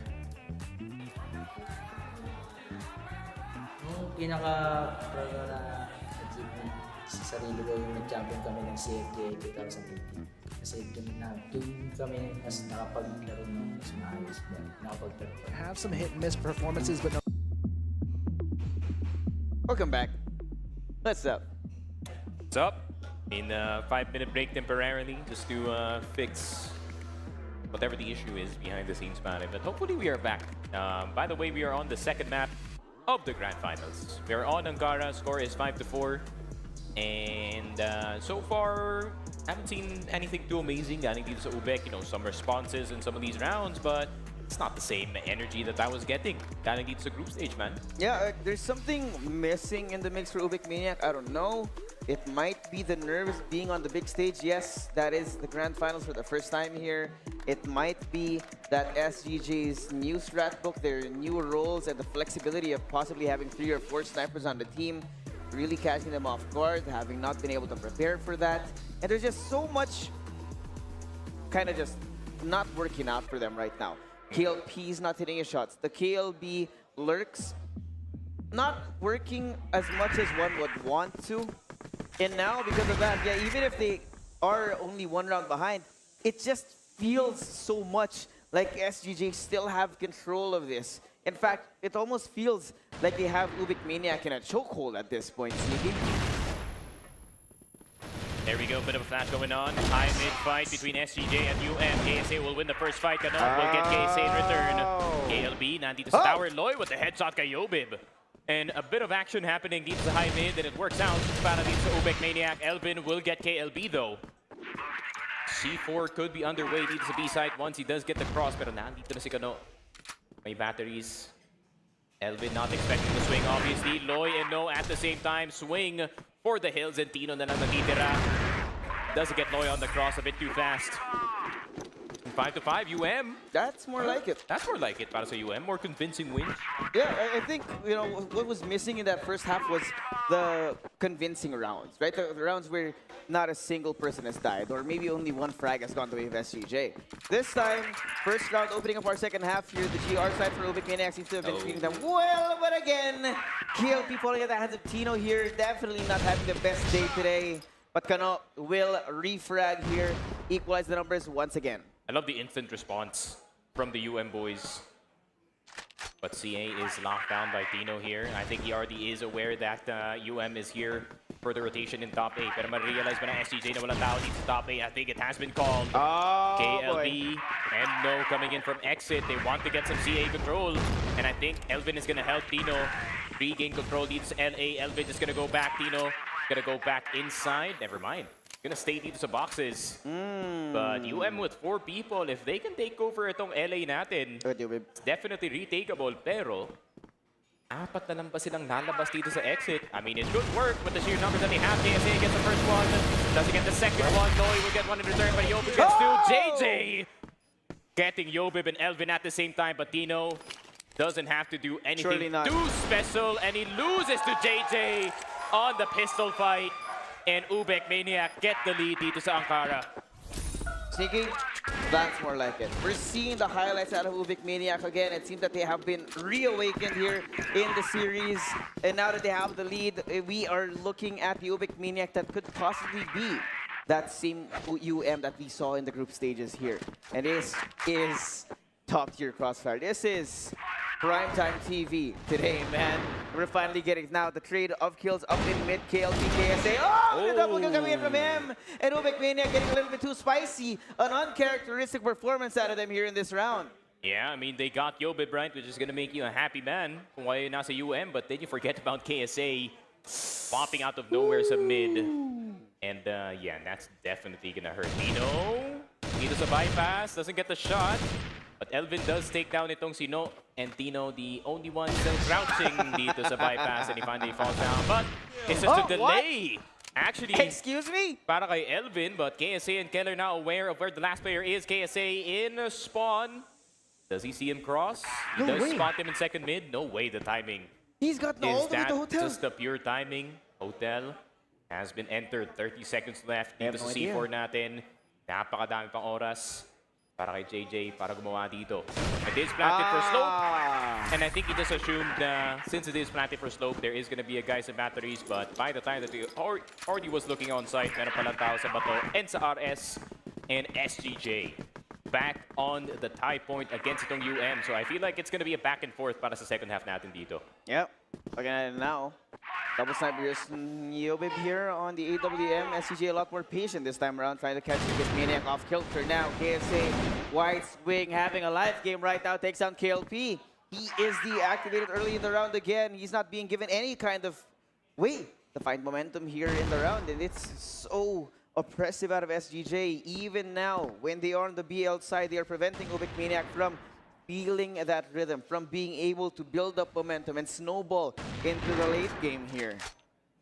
Yeah, and that's the thing with SGJ, they find KLP and they immediately stop, get their spaces, get their corners, and then they look for the next big play dito sa mapa natin. And KSA is going to be the one looking dito sa may tunnels, actually. He doesn't find anyone. Still doubtful that he might want to go forward here, but he's jiggle beating just in case that there's a guy around the corner.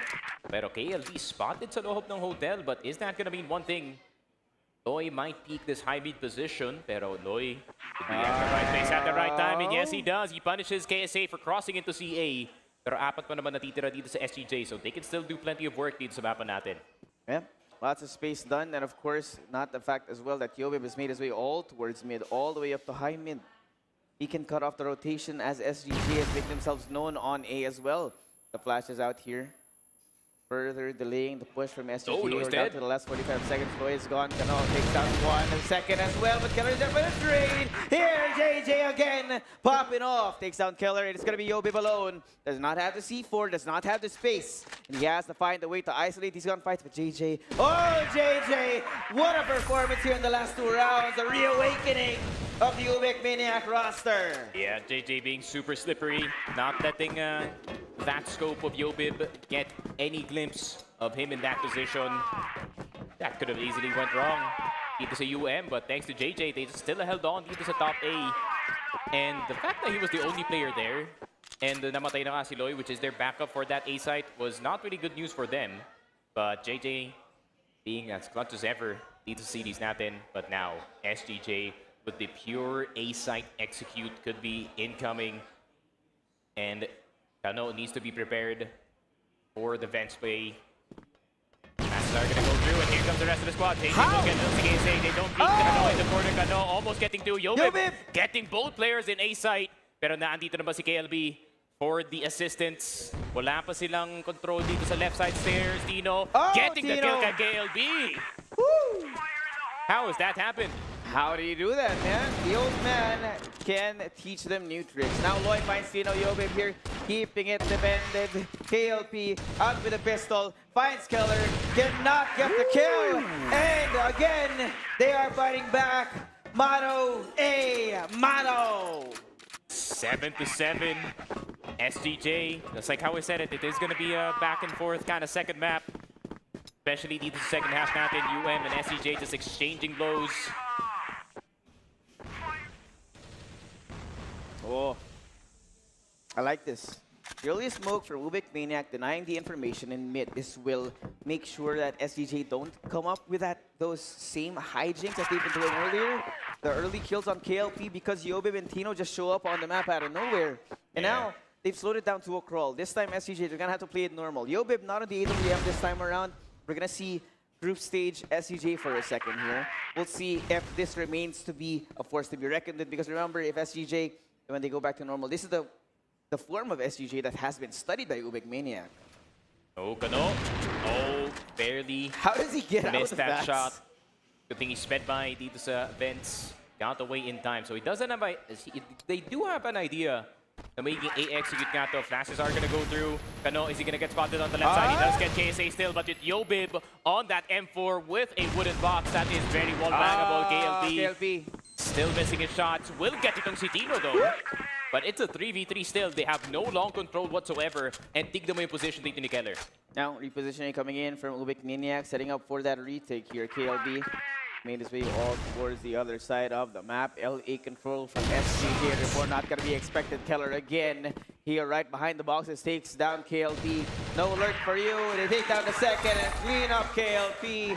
SGJ, they restore their lead here. Yeah, and that's why even in the 3v3s, no, pagdating sa mapa ng Ankara, I think taking long is one of the most important things because you can cut off 2 points of entry. Papunta nga dito sa A side, you deny entrance A, you deny vents. And that box's position, you can just kind of play around it and isolate yung mga 1v1 dito sa mga papasok ng CA. SGJ played that perfectly, and KLP was just kind of stuck in a 1v2 dito sa exit. So there's not much the sniper can do from that position. But trying to do something different. Double room setup para sa kanila dito. We've seen this a little bit of the opposite, right? Usually JJ and Kano actually on 2F. And now they're playing on the lower angles. Might not be expected by SGJ. I think if they have not shown this before, then SGJ might be able to kind of get caught unawares. Oh yeah, of course, for UBECMANIAC, this entire map is lying in the hands of this last round, knowing that if SGJ get themselves into the position that they have a set point here, then it makes you start to worry about UBECMANIAC as a whole for this entire series. Yeah. In Eagle Eye still could go in their way, pero SGJ Lloyd? doing that. Counted to CA, but now they're aware na Loy is in that catwalk A position. So I think SGJ are going to actively try and see if they can clear that spot. But it's going to be very tough now. I mean, it's only KSA and another homie in the back, na si Yobib. The distribution across the map right now for SGJ might be a little bit too thin. But KSA actively out the events, takes down JJ again, the one man who has been popping off for UBECMANIAC, stricken down early here. Now look at Loy, he might have the timing here. No push out from them just yet. They will be checking out just in case. KSA at the back, Loy spotted out on the other side of the box here. Doubling down here, Tino takes him down. And now Kano takes down one. Yobe back for the trade. It's only going to be KLP. Only the AWM in his hand. He gets that. The second as well. He prevents that push in. And now, with a C4 in his hands, all he needs to do is stay alive. Switches over to the M4. Tito falls in his hands now. Down to it. KLP denied by Keller despite that performance. And that is one more round for SGJ. You steal away UBECMANIAC's map pick. That was the hero moment para dito kay KLP for him to save UBECMANIAC from certain danger dito sa Ankara, but then he failed at the very tail end. And you see that small detail galing dito sa SGJ, no? They are set up for that A take, but they are also aware that UM is already in the position to punish exactly that. So they're just waited around. You know, obviously got the first kill these events. Loy is gonna react, and they're gonna react as well. And you know, it's a bit of a mismatched fight para sa UM, no, with only having, you know, 4 defenders on the A side, and obviously you have to peek into etong SGJ, not knowing where they are dito sa LA. And that bit of patience, no, it's just why SGJ is slightly better dito sa mapa natin, and they are playing the mind games against itong UM very, very well. And walang choice yung UM dito. They have to commit 3 people on the A side now, with Loy playing top A. And usually Loy is the, you know, first responder dito sa A side natin, but then SGJ gets A side so quickly, or in ways na Loy cannot respond to at all, na hindi talaga siya makatulong dito sa depensa ng UM. It's been such a strange time here, man. We were getting Loy, JJ, and Kano. Yes, they are performing right now, but we are seeing very little out of KLB. Remember, one of the important parts of the recipe for UBECMANIAC is KLB's lurks. But because he has been shut down time and time again, they're forced to not play active. They are forced to only respond and be very reactive to how SGJ are playing this game. And it has given them the ability to take this lead, take it even further, with only 1 round to go from stealing away Ankara from UBECMANIAC here.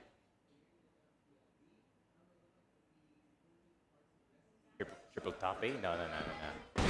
Double room A, actually. Kano will get itong si KSA. Kano will get one more, and Elvin will go down as well. And that is how the triple A setup should go by UM.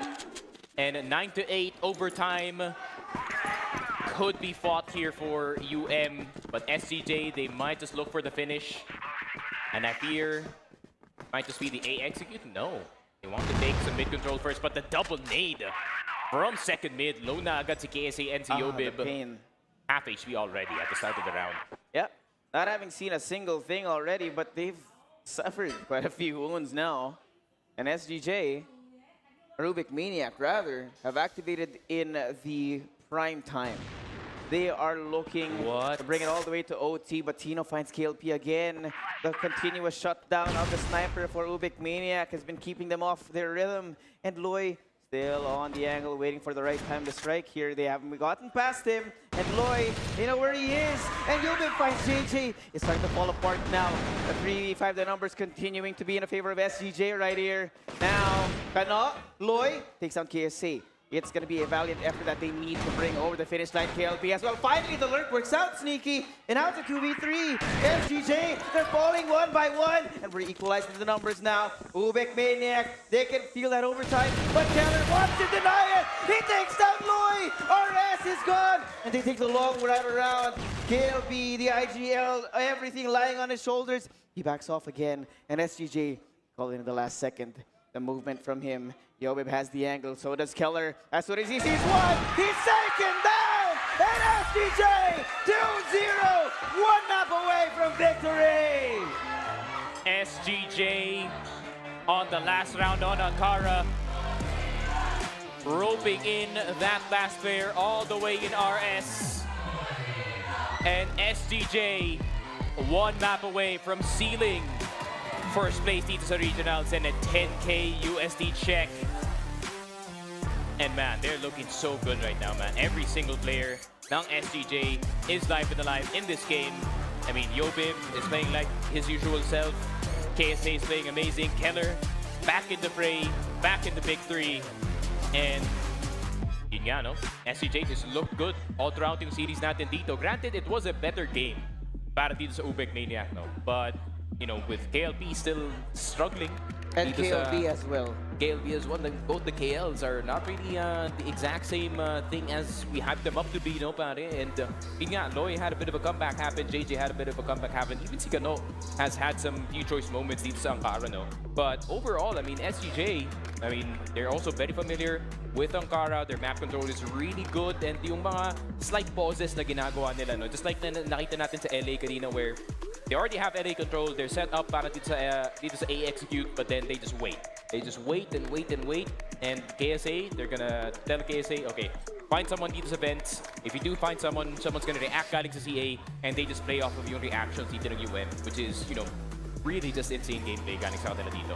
Yeah, I think UBECMANIAC, they really need to go back to the drawing board right now. We will have some time before we go to our next map, so whatever it is that Coach Shanks is telling the boys right now, let's hope for the UBECMANIAC fans out in the crowd right now that they are able to reset here, because this is 2-0.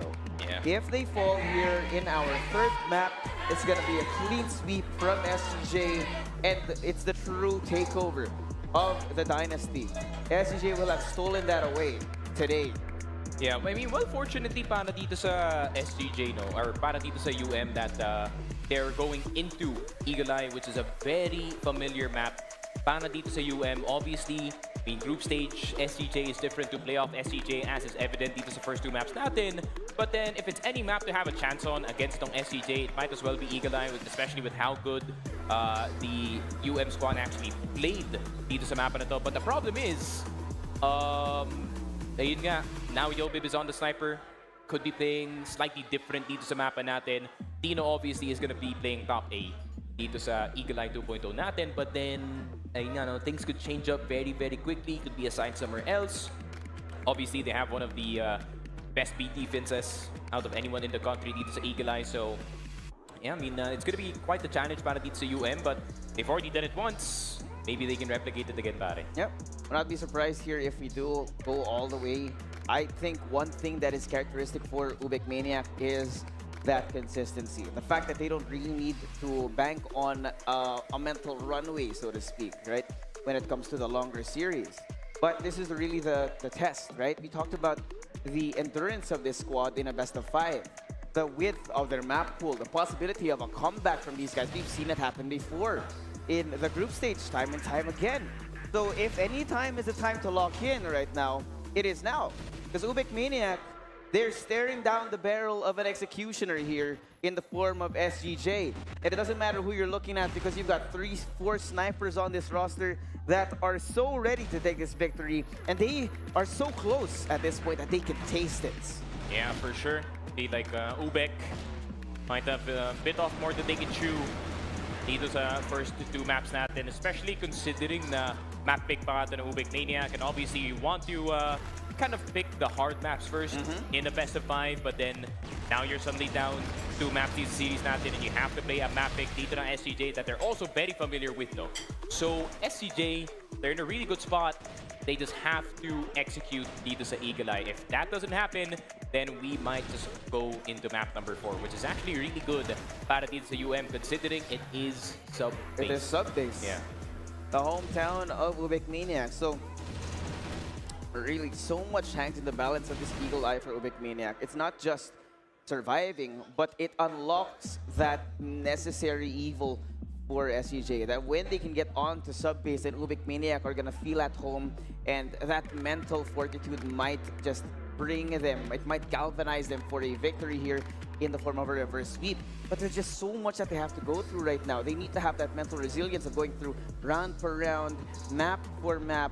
And even if we get all the way to map number 5, then SGJ REBORN, again, a squad that doesn't need momentum, might still be able to take down UBECMANIAC, because right now they are on the precipice. They're on the cliff right now, staring up at Mr. Leonidas, who will kick him down that cliff. Yeah, obviously, yun pa naman, no, wala pa momentum dito yung UBEC, considering they're also down 2 maps dito sa series natin. Obviously, you know, KLB, very big part dito sa kanilang offense. You know, he's kind of half the offense here for UBEC, kind of missing in action dito sa series natin. And now KLB has kind of caught the virus as well para sa kanyang team. So, I mean, it's up to those two players, man, honestly. I feel like Loy is playing good enough, No is playing good enough. And JJ's doing great. JJ's playing amazing. It's really just up to those two members whether or not they can step up these next few games natin, pare. Yeah, quite a few things are missing right now for the UBECMANIAC roster. They need to reset, and they need to do it now. For SGJ, for the fans out there, that's got a pretty big crowd out there cheering for SGJ this time around as opposed to yesterday. They're looking real happy, and it looks like SGJ are going to be recharged for the rest of our finals. But with that being said, we're going to take a quick little break. I'm just Suave here with Sneaky Frog, and we're back. The continuation of our grand final. See you in a bit.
And we're back. Dito CFS Regionals 2024 Grand Finals.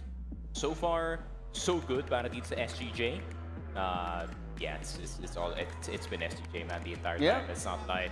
2-0. Obviously, dito sa Grand Finals, would wish a longer affair para dito sa Grand Finals natin, considering, you know, UBEC, the first time in the finals, and they're gonna try and see if they can net a title, but then SGJ is in the way, who already have existing titles dito sa mga local tournaments natin, and they're gonna try to take another one here, man.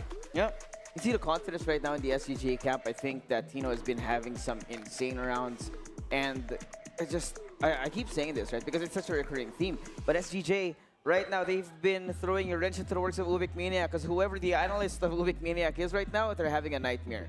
You have to feel it right now. The way that SGJ have thrown in 2 more different looks, or even more, right? The triple sniper, and the way that they just go back to their default as well, it means that there's a whole new world of possibilities for how SGJ play. And that means as well that the analyst's job has now gotten 300 times worse. Yeah, for sure. I mean, fortunately para dito sa UBEC, no, it's still a pretty young team. Could be a painful lesson para sa kanila dito, no, in taking it all the way to finals, going 7-0 dito sa group stage. So, I want to see at least a fight galing sa kanila dito. But then, it is going to be Eagle Eye, SGJ's pick. very familiar with this map, so they're not going to be strangers dito sa Eagle Eye 2.0 whatsoever. But being down 2-0 could do a number to your confidence, but apparently not para dito kay JJ at kay Kano. Getting KSA and Hello! at the start of the round. I think those two players right now are the ones that you do need to deactivate. Map này mình nghĩ là chắc là mấy UM win á. Nãy mình dự đoán 3-1 hoặc là 3-2. Phải chắc chắn bọn này nó win một map. Anh em tin không? Map này UBEC win map. Maps here, and I think we might just be getting a fight this time, but we said this last time as well. Yeah, to be fair, they have a really good, Jesus Christ, triple nade lineup. But yeah, I was surprised. I was like, damn, they have that? All right. They've definitely been practicing yung kanilang mga HEs dito. But SGJ, since A site didn't work, simple logic, man, just go B. But I don't like na hindi masyadong forward yung hotel dito ng UBECMANIAC. That can actually cost them here. Wait, KLB has been spotted inside corner. Straight down, KC somehow finds two despite all that. And now, on the other side, SGJ have control of both second mid and hotel. KLP, JJ. Biết UM bắn map này được không thì chúng chưa xem bao giờ. Để coi chiến thuật bọn này đánh như nào. SGJ have not fully committed just yet. Remember, this is Eagle Eye. This is where the patience will run thin for both these squads just because, man, Eagle Eye. Ở bên Philippines cái giải đấu của bọn nó cũng không có được tài trợ nhiều giống như đợt Việt Nam. Cái Philippines về con người của nó kỹ năng cá nhân của bọn nó cũng không phải dạng vừa đâu nhá. Giống như cái đợt mà team mình vừa mới ra kiểu không có gaming house nè, không có giải đấu nè.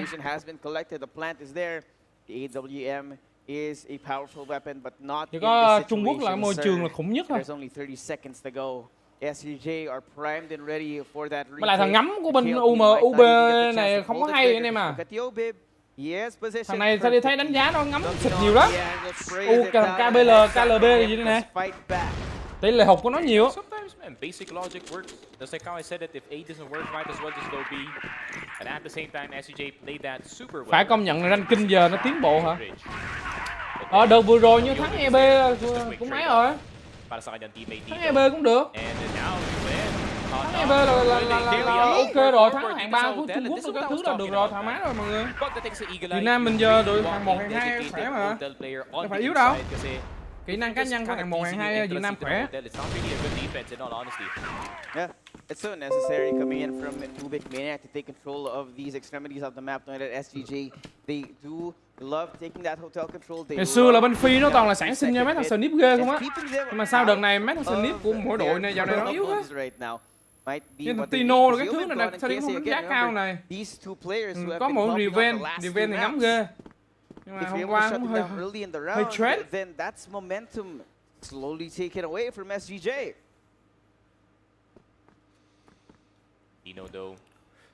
Giờ K nó thắng cho nó có cố gắng hả? Trường thôi cứ gì đi, hợp lý đúng không? Chuẩn rồi đó.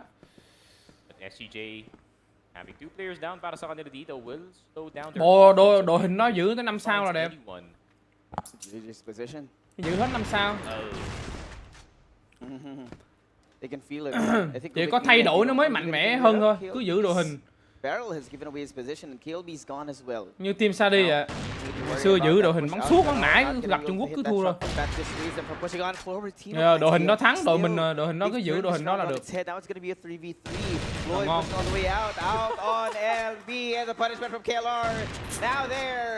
Here, UBECMANIAC, they know where Kano is, but JJ has yet to show some skin. Thả đâu, thả.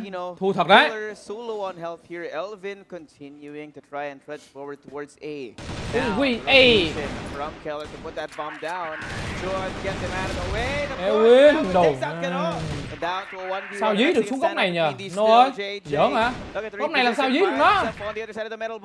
Ủa má nó có bên đếp mình nếu có. Ôi trời ơi, mình giờ nó bắn hay đấy. What was a great start to the round, They turn it on its head. Ngày xưa nhá, bọn Philippines này ra đội nó thằng nào cũng xử lý cũng kinh. Hồi xưa là thằng Reven là một cái thằng gì nữa bên Pacific Wara nữa. Còn ngày xưa bọn nó là Pacific Mata là Pacific Wara. Bọn Wara nó ngắm cũng kinh cơ. Có thằng ngắm cũng ghê. Entrance of that B site. Usually really good at holding that position. Better KSA and Yobib. They can actually turn the tide here. Loi does not get the second one. Yobib. Xem méo thấy được đường đạn không biết tuôn đạn không biết này nó thấy cái gì. SGJ dito sa LB natin, but the C4 is still all. Ngày xưa thằng AG đủ nó thả team đi xuống. Nó thả CF Summer, nó thả Abac, thả vòng bản mà nó thả Pacific Mata nữa. Còn nó cắt bên nó cắt cực kinh phết á. Hồi xưa nó thả team Saudi là team Pacific Mata vòng bản đủ mới vô vòng playoff nó đập cho 3-0. Cái lùm mía đó. Cay vãi luôn. Để vòng bản nó bắn nó thua mình 2-1 rồi các thứ cứ vô playoff đập cho 3 chạy. Má tay nó khủng quá rồi. Mấy AG là chùm luôn đủ mấy chùm thả keo. CBS cũng thế. CBS nó cũng CBS nó thả mấy LCK hay là nó bắn gì thả SGJ gì một map hay sao nè. Tục vãi rồi. Cái đợt có năm mà đi SGJ thả SGJ map hay sao á, đủ mấy SGJ cái đợt đó nó yếu xìu à. Cái lùm mía đợt đó nó bắn ngáo cái rồi mà nó cho map. Một map là ăn được mớ lúa rồi đấy.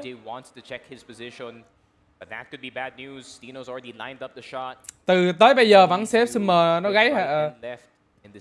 Ê, hiểu sao mấy thằng Pacific không? Anh em cũng phải thông cảm. Tại vì sao tụi Pacific Mata nó gáy.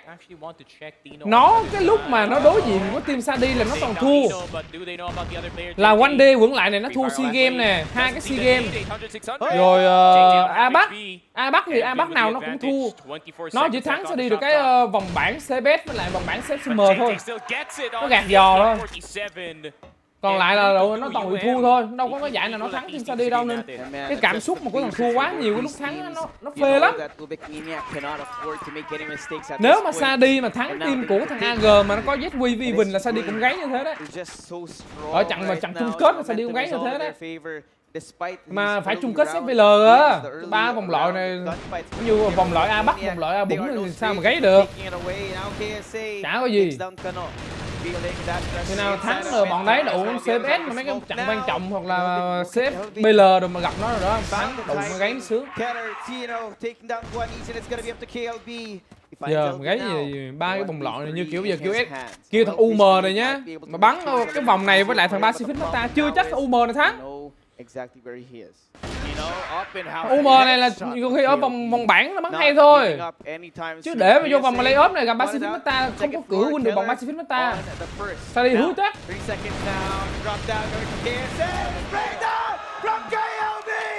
Ồ, cả lách được luôn.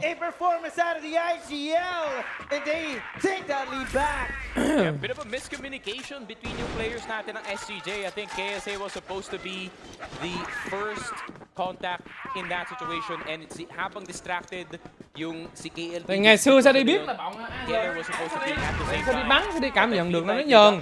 Nó lên 9 rồi. Anh em hiểu là cái vấn đề cái bọn AG nhé.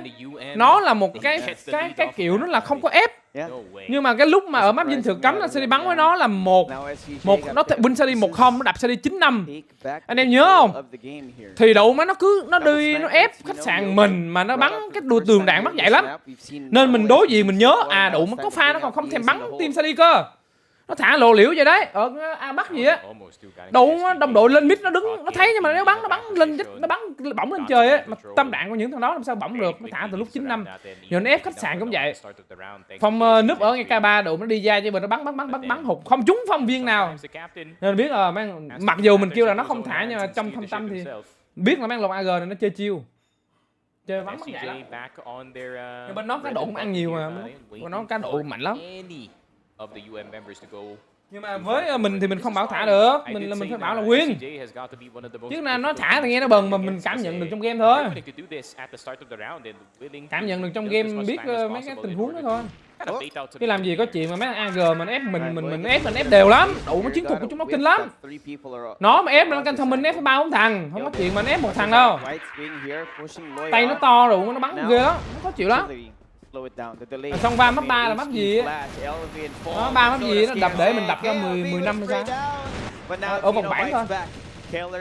Ồ, nó vô vòng playoff đập cho 3 chày so fast 15, 17, 15, 17 tùm lum ra. Ba cái giải Abax mà giải thưởng thì đâu có bao nhiêu đâu. Giải thưởng đợt đó như có giải nhất có 15.000 độ mà nó bán chừng có 2-3 trận thôi thì hơn cái giải thưởng. Cái độ điều tra không à. Cái đó làm sao mà biết được, bọn nó bên quản lý nó làm nick ảo đánh bố ai biết được. Không thể nào biết được. Không có tin nhắn, tin gì làm sao biết được. Không lẽ thắng nó là hơn hả? Với anh nhé, thắng nó nhưng mà thắng ở CBS nè, thắng ở CSM sẽ là những cái thắng là thắng đúng. Còn những cái mà như Abax mà mấy cái giải thưởng mà giải cỏ ngày xưa nó thấp lắm. Chúng nó thả đấy.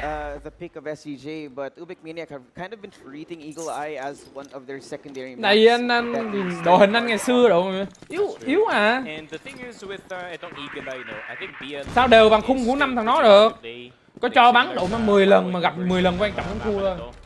Sao đi team, sao đi thua nó phải hơn chục lần. Không win được vì cái đội hình anh em phải biết là nó quá đều. Một bên nó quá đều 5 thằng nó khủng. Một bên thì đủ mấy mày ngày hôm nay thọt 2 thằng. Rồi xong chẳng sao là thọt 2 thằng khác.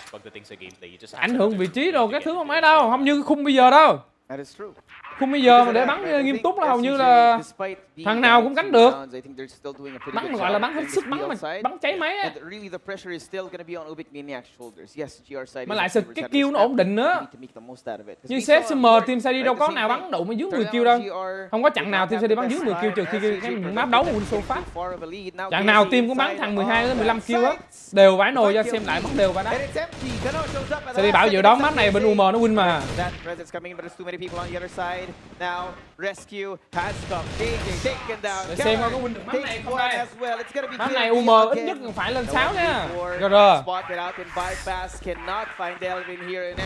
CBS Grand Final này chắc tụi nó trả thù anh đó hả? Nó bây giờ tầm này nó không sợ mình được thôi chứ. Tâm lý nè. Tâm lý của anh chơi game nha. Anh nói luôn vị trí tâm lý luôn nè. Cái tâm lý của bọn UM vì sao nó thua nè. Hồi nãy là trước khi trận đấu bắn là 80-90% là anh em theo UM. Để sẽ đi xem là bây giờ bao nhiêu phần trăm anh em theo. Để sẽ đi xem anh em như nào. Bây giờ là 84% theo SGJ là anh em thấy nè, anh em xạo nè. Lúc đầu là anh em theo bên UM rất là nhiều. Thì Phong mới bảo luôn là cái tâm lý thi đấu và kinh nghiệm thi đấu nó khác. Bọn này nó bắn online nha, có thể rất là ghê nhưng mà sẽ đi bảo là hiện tại hôm nay là nó đang bắn online. Khả năng là SGJ win. Bên kia nó bị đít hết rồi. Cái gì vậy? Đúng không? Đúng chưa? Mà Phong dự đoán là 3-1 hoặc 3-2. Sao mà bọn này nó bị đít xuống nha. Camera caught me off guard, man. They saw my natural casting posture dito pare. Pero yun nga. Yeah, this is still not good, honestly, para dito sa UBECMANIAC. In all honesty, I mean, despite them having the lead, dito sa first half, you know, I feel like it's every not single comfortable enough, man. Yeah, it's not comfortable enough kasi every single round that SGJ gets dito sa BL is just further delay. Rambo tăng ok mà. Second half, right? I mean, second half, SGJ is obviously going to be defending. Anh ơi, anh xem thông số của team CSM chưa hả? Anh xem rồi, anh đứng thứ 6, về anh Techcombank đứng thứ 6. Có xem rồi. Má bắn một giải đấu mà kêu đét đứng thứ 6 rồi. Vãi nồi em ơi. Giải đấu mang tầm cỡ quốc tế, anh Techcombank hàng thứ 6 là dữ dằn đấy. If this goes to 5-4, my hopes for they are down the drain.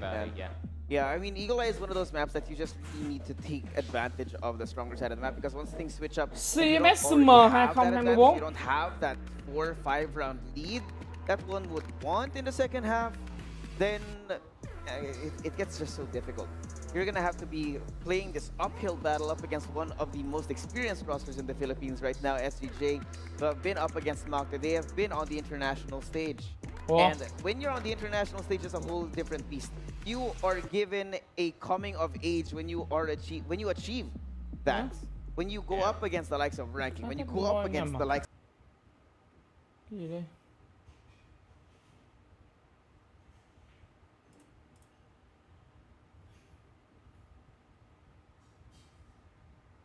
Ủa? Cái này đúng không ta?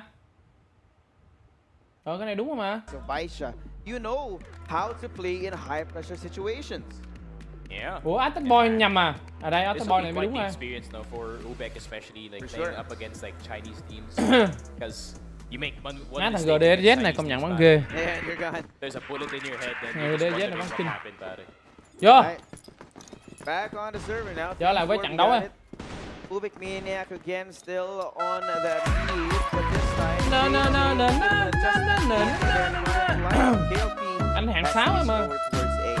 Đây. See if they can dissuade this push from Top đâu? SGJ out from Top the long nào range, mặt but they cười. refuse to show their faces Đây here. nè. Now Thấy chưa? KSA Số 6 chưa? go Số on 6 the push, Mai Phong despite chưa? the smoke, they are Active Boy là targets on. Wallbang. Active Boy là Checking just in case 136 there à. is some presence elsewhere, but there's nothing there. No purchase. Not grabbing them. Even Active Boy là kill trừ death cộng headshot.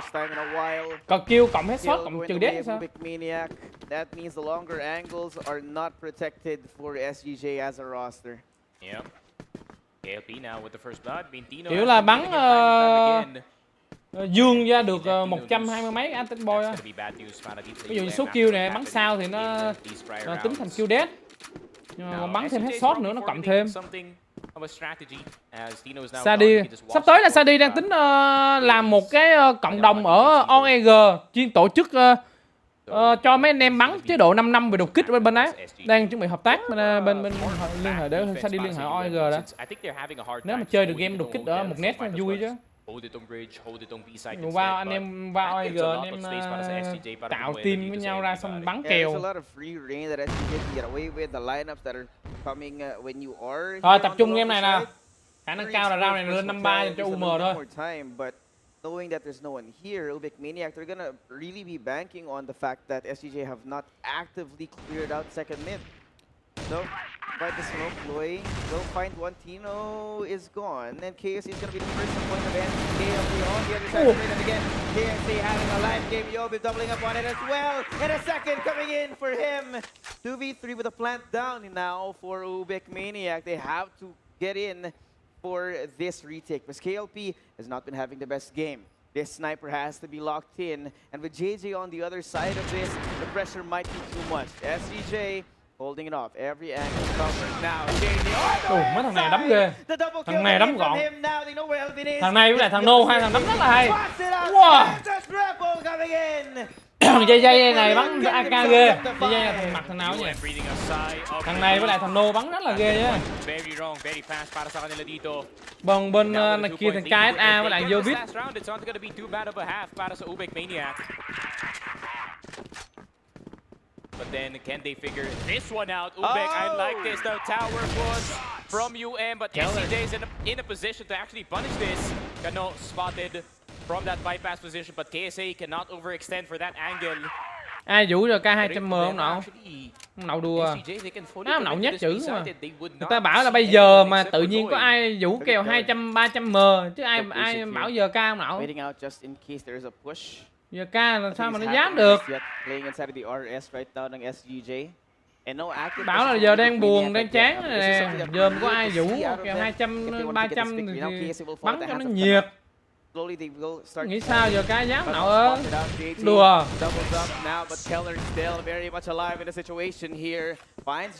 Phạm Văn Hiệp, thằng nào nhắc đến HM ban hộ phát hả? Ok, hợp lý. Bây giờ là không đội trời chung rồi đúng không? Bây giờ là kẻ thù rồi đúng không? Nhắc đến là ban đúng không? Hợp lý rồi đấy.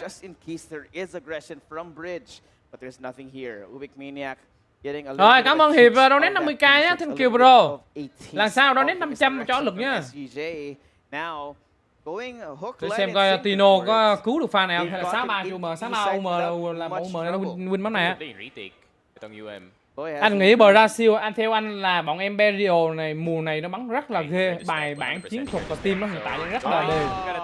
Chỉ có mỗi thằng không, thằng Denimo nó bắn hay. Đủ mấy team Imperial rất là đều luôn. Khả năng cao độ Imperial năm nay nó mạnh lắm ấy. Chia tiền xong chưa em ạ? Chưa đây, lâu. Phải sang năm mới có tiền giải, lâu lắm, năm nay mới nhận được có 2 giải à. Đang bị nợ đây nè, ai có vay cho mượn vay cái. First round of second half, they need to get the point ASAP. Yeah. And it's a scary thought, right? Remember we talked about the defense right from Cá na SGJ, này chơi chuột the gì double, ấy. the triple sniper Chuột gì lỗ that lỗ they lỗ were lỗ able trong to gớm pull vậy. out in times of need, still continuing to be Thằng JJ là thằng nào nhờ? JJ chắc là thằng này. Nhìn thằng này giống như nghiện nặng.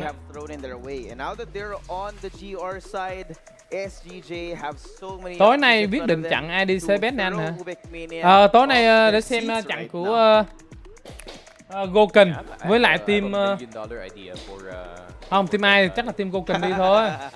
Tưởng Veto chứ. Tưởng Veto rơi xuống chứ còn thằng ai thì chắc là Goken đi rồi. Ai bắn lại team Goken được. Anh nhìn đội hình anh đánh giá chuẩn lắm. That's the one keyboard that they have. Still, it's gonna be a favor. Now Lloyd takes out KSA nice and early. They need it. Có mấy đội Trung Quốc nó bắn với nhau là bay xa G xem thôi. Còn lại mấy khu vực khác là anh đánh giá là tỷ lệ chuẩn phải lên tới 90%. The offense from UBECMANIAC has to be stellar to get through this defense of SGJ. And taking out KSA and Yobib is definitely one step in the right direction, Sneaky. Nô bắn 14 người em thấy chưa? 2 viên vào đầu. Giants on SGJ. Keter will fall and they make their way inside of A side. But again, remember if they Trung Quốc hả? Trung Quốc nó cũng giống mà. Nó cũng đợi tiền lâu mà. Back time. Cái ship hả? Chưa nè. Chưa có thông tin về cái ship. Tôi thấy nó thông báo cái gì về cái ship để cho các đội nó nói đâu. How is he still alive? There we go, finally it goes down, but I think yung nangyari dun sa SGJ is they tried to go for a LB crunch and obviously không biết luôn, không biết là cái ship nó như nào, trước nó CSM nó còn có trước. Sao Sao đi dự đoán là 100% nó là bốc thăm. Không có sắp ship đâu. Ship nó chỉ là theo cấp bậc thứ hạng thôi, nó gọi là đại diện thôi, nó giống như liên minh thôi, da là bốc thăm á. Da nó chia cho mỗi bảng là bốc thăm á, bốc thăm bên xuôi á. Opportunity to chase for Yobib, pero si Yobib mapapabalik giống như năm trước đó mà, năm trước nó cũng bốc thăm mà. KLB spotted, somehow misses the shot. How does he hit that? Now the push up from Lloyd, KSC is not biết ready ngay mắm này for win it. Suddenly UBECMANIAC have turned things in their favor. Để phong màu sáng now hả? control of Hukai, they pick up the C4 this time, and SGJ, there are two people over towards A. They're looking for a way to catch them on the backside, see if they can get a crunch set up right now, but KLB so well situated. He will not be seen from behind unless he shows his face right there. He can feel it coming. Nãy giờ không nhắc sớm anh em. Chỉnh màu cho đẹp. Aware. Lantus come in. This retake's gonna be a challenging one for SGJ. Yeah, Elvin gonna find his way. Tại vì như năm trước là nó sẽ bốc thăm vô là như vậy. Cứ một bảng ở Việt Nam thì là 3 bảng kia, nhưng mà năm nay là sẽ có một bảng là không có Trung Quốc. Thì sẽ thay thằng Bắc Mỹ. Thằng nào rơi vô bảng đó là cực kỳ ngon. Không biết Bắc Mỹ năm nay nó bắn như nào. Tưởng tượng mà bây giờ rơi vô cái bảng mà hình như là slot của Bắc Mỹ nó lắp vào slot của Trung Quốc không? Hay như nào ta? 3 Brazil đủ mấy chi như nào giờ? Vậy là một bảng là sẽ không có Brazil. Đủ mà rơi vô cái bảng mà không có Brazil, không có Trung Quốc ha. Sẽ có một bảng không có Brazil và Trung Quốc à? Hay là bảng có Brazil sẽ không có Trung Quốc? Chúng éo biết được cái bảng sắp như nào, tại vì có 4 bảng cơ mà mình chỉ có 3 khu vực đại diện cho mỗi đội. Không như Việt Nam là bảng nào cũng có mặt Việt Nam. Ai đâu mà biết được.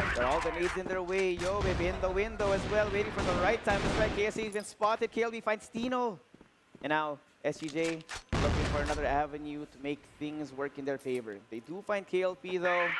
Sniper for sniper on the trade out here. Tấm giải thưởng mùa năm sắp tới hả? KLP again. Elvin stuck in a corner. Keller finds Kano. And now đôi the second from KLP. The double kill comes in. And one from JJ as well. A gift from the god for UBECMANIAC as Yobib is left to fend on his own. They are one round away. And yeah, I can feel it.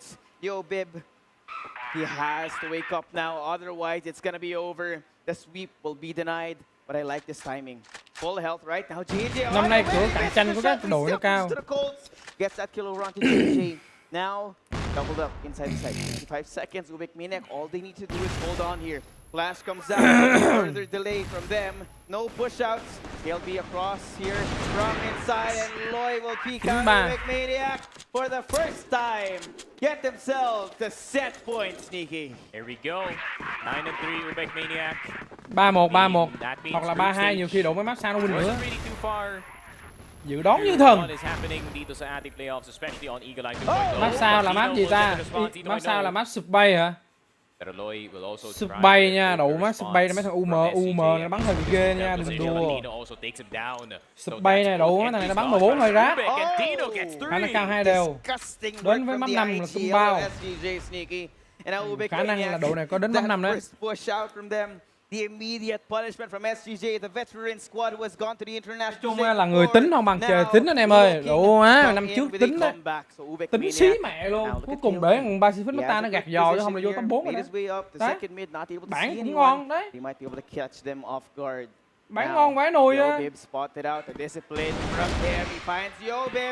Tháng là Pacific Mata là vô bắn với Imperial là khả năng cao vô top 4 rồi.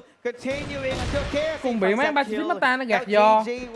Trận đầu tiên Win Pacific Mata là vào con mẹ rồi. Trận đầu tiên họp khí mờ mấy ông, họp khí mờ luôn.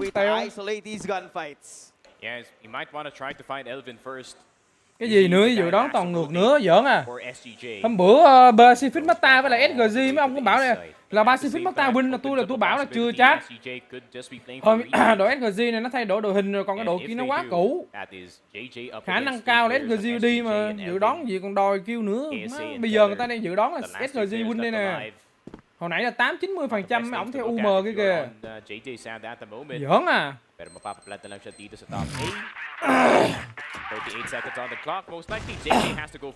Hôm qua cũng dự đoán Imperial win.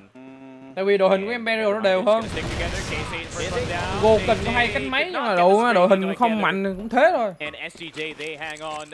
Tối đây lạng quạng mấy thằng ai nó quả ở nhà luôn chứ. Không. Mà hồi nãy mới xem lại. Tối này mấy thằng ai bắn lại mấy thằng ANT này cực kỳ là căng. Anh em biết làm sao không? Vì cái tâm lý của thằng Vienna nhá. Hôm giờ lâu rồi nó chưa được đi CBS tối này nó sẽ bắn rất là chắc. Còn mấy thằng ai là mấy thằng chó điên nó chưa được đi. Nó có không đi nó cũng chả sao.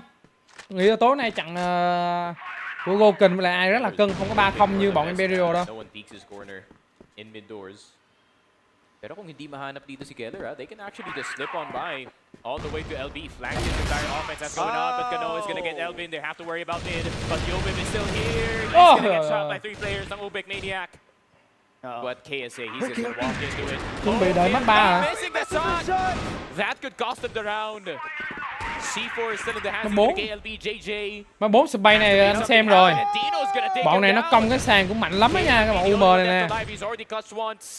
Keller spotting him from tower. Pero maglalaro na lang yata itong SGJ ng body system. And KLB. Oh, he might just walk into the trap line of that B site. Khang còn mẹ nó tiếng rồi. Oh no. Oh wait. He's re-clearing it. He's re-clearing. Ngồi nhà chứ đâu em. Tối cái gì dành xem hả? This push out from hotel might catch them off guard. Now Keller inside of the side, KSA on top of the bridge, the high-low setup rings through. SGJ continuing the fights. There we go. I mean, why not, right? You're on the edge of the map. Might as well try some things to play on SGJ, and so far those things are working. LB Flash gonna go through. I'm gonna try to at least avert their eyes on these flashes, pare. Tino's angle. Oh, kind of asleep at the wheel here, Mr. Tino. He's gonna have to wake up right now because SGJ, they're 1 round away from losing their own map pick here on Eagle Eye. Gonna got so much space for UBECMANIAC. Now doubling up. Got that feeling, Tino. Again pushes forward, gets taken down by KLP, the young sniper on the other team. KSA also in danger here of being taken down. Got the HEs being thrown out here in second mid. UBECMANIAC refusing to go all the way in, waiting for the rotation to happen. It gets cut off, but now they know where it is. KSA takes down KLP. It is a 4-for-4. Now, push out Boy, takes down Keller. Elvin inside of the house. Win đầu tiên đi luôn. Scramble to find a Từ 4 em ơi. Inside of hotel. Rồi, chốt kèo. Từ 4B khó cứu à. Thủ 2 khách sạn nên không cứu được. Không thể cứu được nó này. Sao này? Slowly getting denied one by one. Cái này chỉ có đi cứu bom, chỉ có đi móc mới cứu được, mà bây giờ nó thủ 2 khách sạn chỗ này làm sao mà cứu móc được, đi thẳng cho bắn không lại được. Bên trong cái thằng bên trái này cái góc rất là khó chịu, vô là nó thấy nó bắn trước rồi. Không cứu được. Maniac keep themselves alive. Yes, Rồi, đợi đến map 4 anh em ơi. Chuẩn rồi. Map sau là sẽ đi nghiêng về bên UM win, anh em tin không? Map sau tỷ lệ 7-80% là 17 dành cho mấy thằng UM, 17 hoặc 18 dành cho UM đấy. Rồi, nằm nghỉ xíu anh em ơi. Yeah, I mean, I really expected they were not gonna go down 0-3 these series natin. I just didn't think that they were gonna be down 0-2 in the first place. So kind of nice that they fought back into Eagle Eye 2.0, put themselves in a good position and got themselves into sub-base, which in my opinion is a way better map para dito sa UM. Yeah, for sure. I think this map, Veto, right, despite what we would have wanted or expected out of this, it might have gone kind of in the fashion of how we have set this up. And remember, UBECMANIAC, they are a team that knows how to reset when they are facing adversity. We've seen that now. It could have been a 3-0, but they come back in great fashion here on Eagle Eye. Now SGJ, the ball's in their court. Remember, sub-base, SGJ are no stranger to this map as well. So we'll see if they've been able to innovate enough to Dạy further cast đi, push that advantage kìa. and maybe, just maybe, end this in that next map. Yeah, and it could be, no? I mean, SGJ has had some pretty good games on sub-base, pretty bad games on sub-base as well. Kind of dependent on whether or not makakakuha sila ng second mid, or, you know, how fast they can take this B site if they do get the late lurk off dito sa passage. But then, you know, UBEC has a pretty good defense dito sa map na to as well, and they also, you know, played against itong Pacific Macta in this map, and Macta kind of exposed yung kanilang mistakes dito sa map na to dun sa group stage, and I feel like medyo nakatulong na rin yun para sa UBECMANIAC to kind of learn more about the map of sub-base, how the timings work, how the nades can be more effective sa map na to. And yeah, I mean, trust is back in the way of UBECMANIAC, not gonna lie. I can see them winning I can itong see a sub-base. 5-map series, yeah. I think the way that UBECMANIAC play on sub-base, despite the fact that SGJ have brought in a whole new different look, right? The double sniper, the triple sniper. Again, I think UBECMANIAC sub-base is just so good that even when you throw in something like that, right, it doesn't really reward more snipers, man, because you only essentially have woods. You need to worry about woods and jail. So what's the point of the third as well? Yeah. So there's so many options though. Para dito sa SGJ, the way that they can set up in this map, they can get woods control, deny that every single time. Pero I mean, you now with KLP starting to hit a few more impressive shots. Dito sa Eagle Eye, maybe sub-base could be, you know, a different look para sa kanya dito, considering, you know, sub-base could be one of his pop-off maps. And knowing the importance talaga ng snipers dito sa sub-base, despite it being such a close map, you're kind of responsible of being the defensive anchor on both sides of the map, being in that shutter position. You have to take out, you know, the doors players, you have to take out yung passage player, you have to take out the yung lockers player if ever they do make it inside. So there's a lot of responsibility para dito sa sniper, once again. Yeah. So yeah, it's really gonna come down to that. And you know, yeah, despite the fact that the 3 snipers might not be the most effective use of manpower here on sub-base, I think of course that this still opens options for them. Right? If Tino's not hitting the shots, switch to Keller. Yeah, switch to Keller. If it's not him, maybe Yobib. If it's not him, maybe Elvin. Yeah, there's so many options though para dito sa SGJ to really kind of stretch out what they have dito sa kanilang lineup. But, you know, taking a look at the set summary, of course, KLB having a pretty good game as well as itong si JJ. To be fair, JJ has been consistent in game 1, 2, and 3, pare. That is true. He's the one that that's getting looked at into UBEC as like the guy that can definitely save them from this position that they're in at this very moment. So, ayun nga, if JJ plays the exact same way, especially knowing how important his positions can be dito sa map na to, that he could be the forward player if no, and itong si Loy cannot find anything in these maps.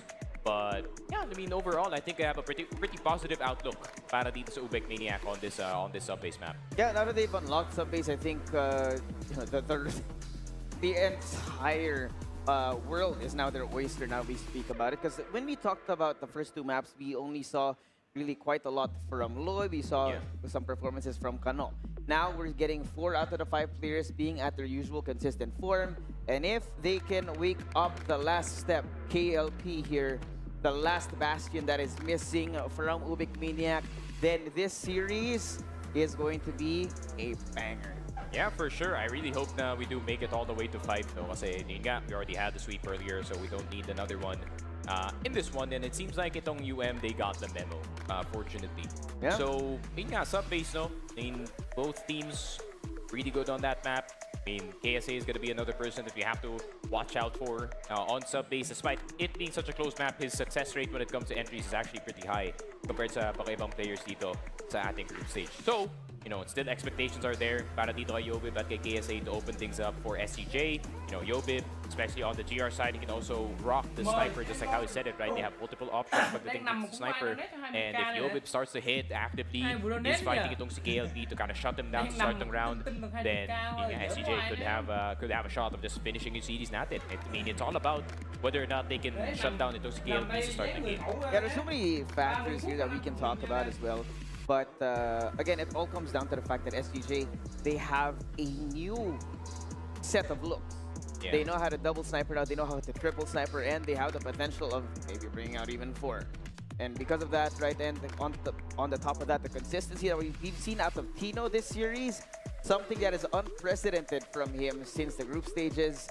I think he's really hit that spot that is perfect to be able to support his team towards that win. But of course, UBECMANIAC, man, they finally have woken up. And this 10-5 is an indicator that it was not close here on Eagle Eye. Yeah, and I think that's the biggest misconception ng community dito kay Tino. He's not a bad sniper at all. No, man, he just doesn't move like other snipers. No, he's more of the slow-ish kind of guy. Put him in a spot. He's still gonna have, you know, the kills with impact. the sniper body. He's gonna have the impact, but he's not gonna be the guy flying all over the place trying to get a crazy quick scope on it. He's more of the I'm gonna hold this angle until I don't have to. And yeah, he's been pretty effective in that role so far. And what people don't consider about Tino is he's also doing like 4 different things at the same time. Yeah. Instead have to control 4 kids in the server, make sure they don't overextend, Nhìn make cái sure they tư don't thế overstay. nằm. And yeah, I mean that's just pretty good output coming in from him, especially with all the things that he has to do to SGJ. Yeah, man, it really amazes me how Tino was able to perform like this, right? I mean, earlier in the season, of course, during our group stages, he did not look the best. I think he was still struggling to get used to how to control these fiery young men on the SGJ roster. But I think SGJ have really grown in that respect, having been tested in CFS APAC series, having been tested in Masters earlier this year. The growth of this young roster is essentially the same, if not faster, than UBECMANIAC. Yeah, and to be fair, no, like, I think yung pinakamalaking lesson na nakita ng SGJ in this APAC series is they really needed someone to be, you know, the star para sa team na to. And I feel like Yobib has really embraced, you know, the kind of the star role para sa kanyang team. Obviously, most supports are practically stars at this point in this game, and I feel like he fits that glove exactly. And him just picking up the sniper is just, you know, an additional cherry on top dito sa kanyang already impressive skill set that he has. Oh, UBECMANIAC. Bit of an A-take. They're already here, walked right into Tino's crosshair right now. They spot him on the other side of the missile now. Popcorn coming for KLP. Don't have to commit. Yeah, and they back off already. Look at the late reaction from SGJ. They've invested now 3 people inside of A, and Yobib has no idea. He gets taken down by Kano. What should have been an easy kill is now been failed. And here SGJ started to feel the brunt of the UBECMANIAC sub-base as early as now. Yeah, and that's one of my favorite strats. Dito sa sub-base especially, someone is just going to send it on the A site. You know, obviously you're going to spot someone's a missile, double nade, back it all the way up, leads the woods, and catch the CR player. That will net you 2 kills every single time, most of the time. And Killer's so low too. See how heavy this A defense is. You already have 1 in Luwag, you have 1 man inside of the site. The rotation is going to be coming in for SGJ. Because UBECMANIAC, as soon as they got those 2 kills, they backed off. Did not show neither hide nor hair, not a single sound. They've been quiet as a mouse ever since that happened. Now the utilities coming in for them. More information for SGJ. Now they can pick and choose how they respond to it. The smoke here, denying Keller that vision that one would have wanted as they cross forward into jail. KSA is up in 3F as well. Now, more man take on the side. Keller finds one, but KLB is there to take on KSA actually elsewhere on the map. So that means that they know where Keller is. Elvin has not been spotted yet. This 2v4 might not be the best for SGJ, as that's free information. Now KLB Watching out for the lurk, the push out from MR into Loy, who was waiting right across the angle. He takes down Elvin now, and Killer is so low. 20 seconds, the sniper in his hands. JJ cleans him up, and UBECMANIAC strike first on their home turf. There you go. That's more like it. Para dito sa UM, no? One for each player. Everyone got their one. Dun sa round na yun, no one was really lacking in any department whatsoever. I'm just convinced that KLP is just severely unlucky, man, because out of all the players that would die dito sa shutter, he had to be the one. But I feel like they didn't really need him dun sa sitwasyon na yun, as they already got the C4 down and they already have 4 players in there. But SGJ wanting to go a bit aggressive dito sa woods this time, so Kano has to be careful. There could be a head popping out of that corner very, very soon. I think Keller might be ready for it. HE is thrown their way. Keller eating the brunt of that impact. He's down to half HP now, but they're doubled up. Have Elvin, have Keller across these doors, and UBECMANIAC, they might not be falling for the trap just yet. I like this patience coming out of them. Remember, we talked about how UBECMANIAC, once you see people standing up as the star player, that means that UBECMANIAC are not playing according to their playbook. That's when they start losing. And knowing that they are playing here, Kano also in our game on sub base is a good sign for the UBECMANIAC fans out in the audience. Sa đi dự đoán rồi, map này UM nó đáy. Đặt phải tầm có 16 hoặc 17. Không qua xem nó lắm map này rồi. Hơi bị ghê đấy. Không đùa đâu. Hello thằng IQ bé nha. Mày coi chừng anh nhá, con lợn nhựa này.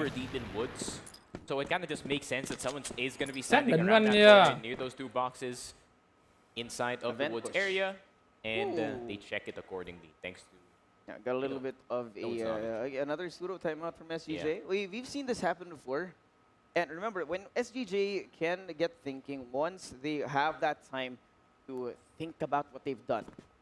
That's where the real power of SGJ comes on, because that means that plan A is gone. Let's start throwing out our extras. Yeah. This kind of just puts more wind in their sails. Itong UBECMANIAC, no? They're like, they're winning BL side. Bỏ bom. So far so good. Tưởng hai kia bị lắc nhá. Rồi xong rồi, 2 đều rồi anh em ơi. Considering map 5 Trận này mà không 2 đều nhá. It's gonna be a nightmare to Cái gì cũng chịu. Yeah. And now the mental game is working towards UBECMANIAC, man. Possibility here of a reverse sweep, but UBECMANIAC, they can't counter chickens before they hatch, man. Make sure that they are ready for this. That's a double push out from Luwag. Got him now. Nades out in the open. UBECMANIAC feeling that presence on the other side. It's spotted out. JJ takes him down. KSA as well. Struck him down like a mosquito. Suddenly SGJ is slowed this out. They're walking into the trap for being set by UBECMANIAC. But Keller, he wakes up, takes down 2, finds the C4 as well. That's a hell of a round here coming in from him, but it has not been sealed yet. Yeah, but since Keller was that far forward, no, they're actually going to be kind of aware that there's only one player on the A site, and it is only Keller. Và đó là 3-0 cho UM. I'm telling you, man, KLP is the unluckiest player right now. Bình thường ở Việt Nam mấy anh em kia soi đáy rồi. Bên Philippines thì soi còn ác liệt hơn nữa. Mà view góc view nó còn xấu nữa chứ. Không có hiện kill, không có hiện hỗ trợ, không có hiện death gì, hiện đúng một số kill như cái thời mà mới thì đi thi đấu á. Might not be ready for this. It's gonna be a 2-man push. Flash out from SGJ. No push from Ok nhé Trần Tăng ơi. Nếu mà 3-1 anh cứ hát một bài. Thấy gì chưa? 3-0. Không có nói nhiều.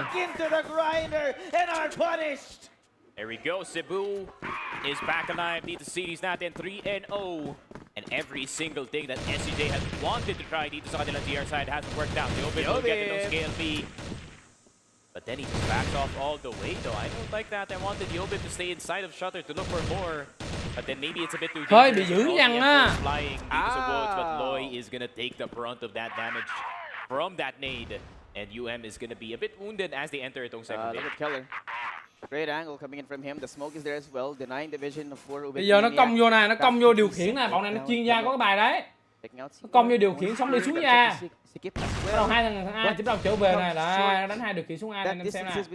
Là nô này tay nó to cực. Mày còn thằng Tino nữa.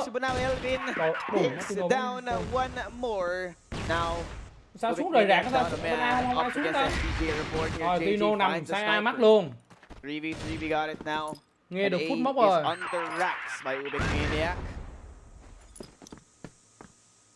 Oh my god, Loi got off of Sikip? This is not good. I mean, I think they'd rather just bank it on everyone just playing missile. But that was kind of a waste of a position para dito kay Loi being that far forward in control room.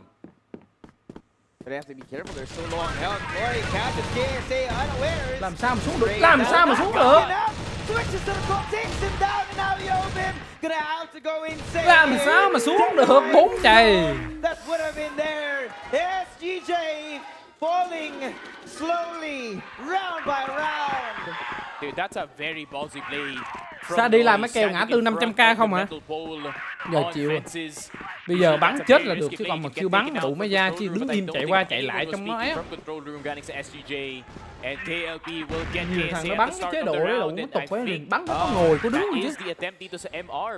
Solo không có cho ngồi cho đứng ở đây ấy dạt qua dạt lại mà bắn không quen. Bắn ngồi quen rồi bắn lại nhiều thằng nó bắn solo ghê bắn lại không. Đặt cái tâm đủ mới có nhiều thằng nó bắn tốc độ chuột không nó đéo solo lại đâu. Trời ơi đấm kìa. Như mà cái máy luôn. Lắc lắc nhờ. Mẹ, bên cái thằng Philippines này. Nó phát cái sự chim lắc lắc. By God, did UBECMANIAC miss that? Yeah, and if UBECMANIAC knows his knowledge with SGJ, usually they play together. But then Elvin and Tino the only two left alive. Elvin gonna get straight through the door. M4 is not hurting him at all. Elvin, 1 HP, he wins that fight. Wins that down with the cold. Pero Tino Mahulito, Elvin could be up next. How is he alive still? Flash, come out from him. Crazy cleans it up. UBECMANIAC steamrolling. Cái gì nó thả mắm này nhá. Mắm ma nó lụm. The Cebuanos have come back to life. Need to see these natin. Every single round on this PL side, on some base has gone their way. And they are just going to send it on A side. Why not? They can just risk as much as possible at this point. Dino's going to go down. And KLP, this is a sign of his return. Gael has woken up. But has he woken up enough? JJ will take down Elvin. And that might just be A side. Sneaky, I don't like this, man. If you're an SGJ fan right now, you better be praying. Không đâu, SGJ. It looks like they've lost control. SGJ nó win mất năm thôi. Nếu thả tí cho anh em vui nhà vui cưới mà. It's 2v3 is still possible. Loi double up here with Kano up in Luag. Trình độ SGJ với mấy này cho xem nhau. Lại là map map 3 xử lý lỗi nhiều quá. Hello? Fighting to the last second, looking to be denied by JJ. The 1v1 here again. UBECMANIAC, another round under their belts. There we go. That is Cebuano sub-base. For everyone wondering, why is UM so damn good in this map? This is basically their home turf.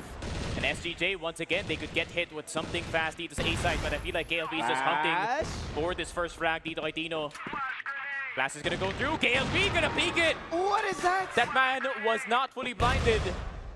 And Tino was just left wondering, where did Elvin's life go? And separate na yung depensa ng dalawang sides natin. 2 for 2. And now UM, they can just pick any site that they want. They still would have the advantage here. And at this point, start to wonder what has happened. All composure from SGJ seems to have been lost in the sauce, Sneaky. Có map 5 luôn hả? Sao đi giờ đón SGJ win 3-2. Map cầm bao thì map cầm bao chắc chắn là bên SGJ win. Map này thua. Nhưng mà không nghĩ là thua số phát. Ăn 2-0 xong bắt đầu chủ quan tí nữa.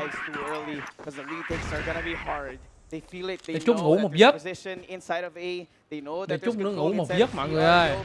Trying to find Xong something, tối xem cannot. Gokin có được đi Boy, CPS không. looking out here. For the first time in a long Nghe while, nó we're thấy seeing hấp them dẫn on rồi đấy. B-side. Cái lòng nhà And chiến thuật now, gì kìa tục chưa. inside of the missile, they Quăng bắn activate bóc đi mua ảo vô KLB luôn trong nhà đen, đủ KLB nhà đen đéo biết luôn, Tino đéo biết, Killer. vừa biết chơi Call chứ. for reinforcement, KLB Vừa the biết second không bắn down, tăng mẹ KLB đi, mà finds nó one. ngắm đủ team Looking thọt to sao. fight a losing battle, Tino. Thỉnh thoảng lên ngắm thôi chứ đủ Sniper in mày his không ngắm hands. team mày là ai mà tăng. Looking to stay alive in the series. nhìn. And Tino finds KLP. The 1v3 unlocks potential here in the round. He has to find a way to take them down. He finds the Sờ chim second, của but bọn not bên the Philippines này last. nó lên lắc ghê And á. everything is just Cho nó tạm dừng một xíu á.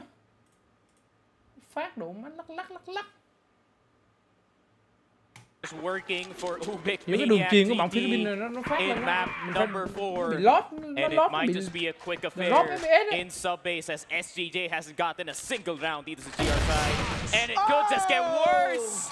Keller goes down at the start of the round. What a wallbang from Loy. What in the world is going on, man? We're seeing them crumble bit by bit. Không, And hồi nãy every map 1 time là they meet UBECMANIAC, rồi they're thằng kia nó getting xử lý được torn mấy to pha. pieces Còn map 2 này là cái sneaky. They need to wake up, khu and they sàn need to gỗ này wake bọn này up nó công now. mạnh lắm. This double sniper Mà cái from bọn the SGJ SGJ này might thì nó even bắn be cái a map này little rất là bit yếu. lit. Tại vì sao nó không có bắn cái sàn gỗ này, em nó cho sàn gỗ lên làm gì làm. Mà map này mà đủ mới cho sàn gỗ thì có mà tèo à. Sàn gỗ cái map này nó như là cái xương sống của cái map vậy. Nó chẻ vô cái xương sống thì đứng gì nổi. Nó là chính giữa hai đường đi mà nó muốn đánh vô khu nào nó kết hợp với hướng khác nó chịu gì nổi. Như thế gọi là 2 kẹp 1 bánh mì kẹp thịt thì đỡ sao được. Absolute Cái map này cái sàn insanity. gỗ quan trọng mà. Now, control very much in the hands of UBECMANIAC. Yobib struggling to stay alive. They know where he is. His sniper not landing. Only 3 so far in the map right now on the kill score. Có nha em ơi, And càng mua cái sao cạc gì hỏi Hưng ấy. Tên gì nhắn cho thằng đô la nó chỉ mua cái sao cạc. Phải mua sao cạc thì xài nó mới êm. Không có sao cạc nghe nó dở lắm. And Elvin falls as well at the hands of Control now in Ảo thật. passage. KLB waiting for the opportune moment. No overpeaks as well coming in from any of khi the nào bật 3-2 UBECMANIAC trời. members. They know how they want to play this, and they will play it down to a T. Yobib again catches Loy, cannot connect the shots. The young man is starting to falter in the face of his Đồ adversaries. má. KSA on Ấy the ơi. top, keeps things Gãy alive. chân cá na Nice luôn. GG, but now they know where he is. KLB. Cái bọn này đặt tâm cũng phết đó chứ. Got a 2v4 Nhưng mà on thằng our lòng nô này hands. bên này nó bắn KSA ổn định thật. looking, make things a little Mà bit bên more UB này á, UM này nó có thằng ngắm dở. Everything is Giờ guarded. thằng là thằng KLB B phở á, là ngắm á, nhưng mà giờ chắc ngắm không được rồi đổ tăng luôn rồi cho thằng Di ngắm luôn rồi. Bình thường thằng ấy ngắm nó ngắm tệ quá thôi á. Tino nó tệ rồi, thằng KLB này nó ngắm còn tệ hơn. Lấy cái gì mà đi ra CBS mà chiến được. Hồi hôm qua anh giờ chưa thấy ông ngắm cánh tim thằng nào cả. Nó ngắm mà đéo cánh tim thằng nào luôn. KLB phở. And that is unheard Đây, of, thằng này ngắm chính đây. especially in these kind of games. Đấy, một Elvin tiếp. spotted already, need some Chạy. missile. JJ, Mà được cái dây với lại thằng Nô là đấm ghê. unstoppable. Tino will try to Giỡn deny rồi, KLB, tiếp tục and là that he sniper, does. KLB phở chết And tiếp. JJ will kill Tino. Are they gonna send it on the A side? Vào There's tranh still với one A. player Hai that can đổ deny bộ. this, and that is Keller. Lợi thế bạn đang nghiêng rất là nhiều cho Keller's UBEC. down to Sigim. And he's gonna try to Trời dance. ơi, đủ mà bắn vào 4 The rồi. Vô. dance of death, Yobib on the outside with KSA. 3 đấu 2. Lowy cũng có mạng 9-0 luôn, vãi nồi chưa, BL nó công 9-0.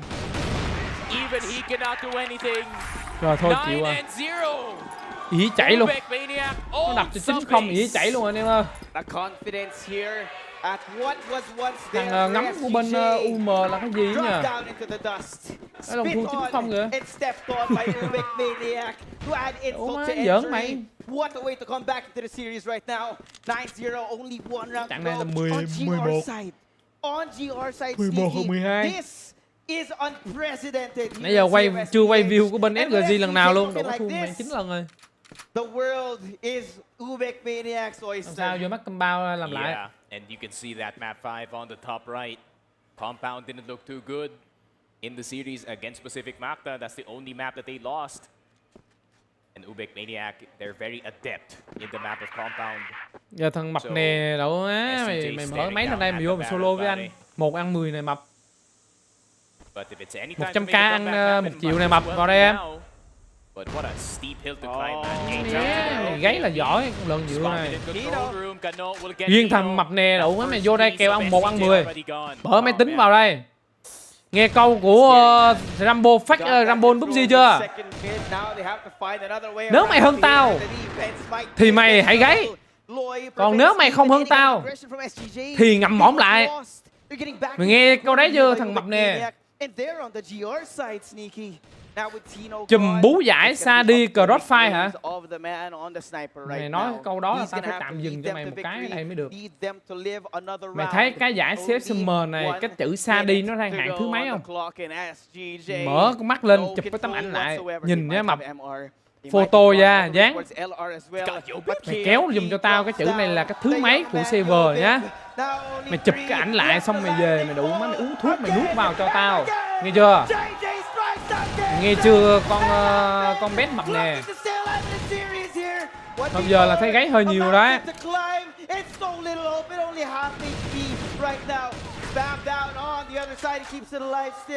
Lần bắt kể từ ngày hôm nay sẽ để một cái bảng như thế này. Thằng nào gáy là bắt cho nó xem. Hết gáy được. Không thể cãi mà không thể gáy được. Để bây giờ chụp cái tấm ảnh này lại mới được. Để ra ảnh bì luôn. Hợp lý rồi đó. Thằng nào mà đủ mày nói một phát là táp và ảnh bì luôn. Hai đều dành cho UM đủ mấy 10-0 luôn.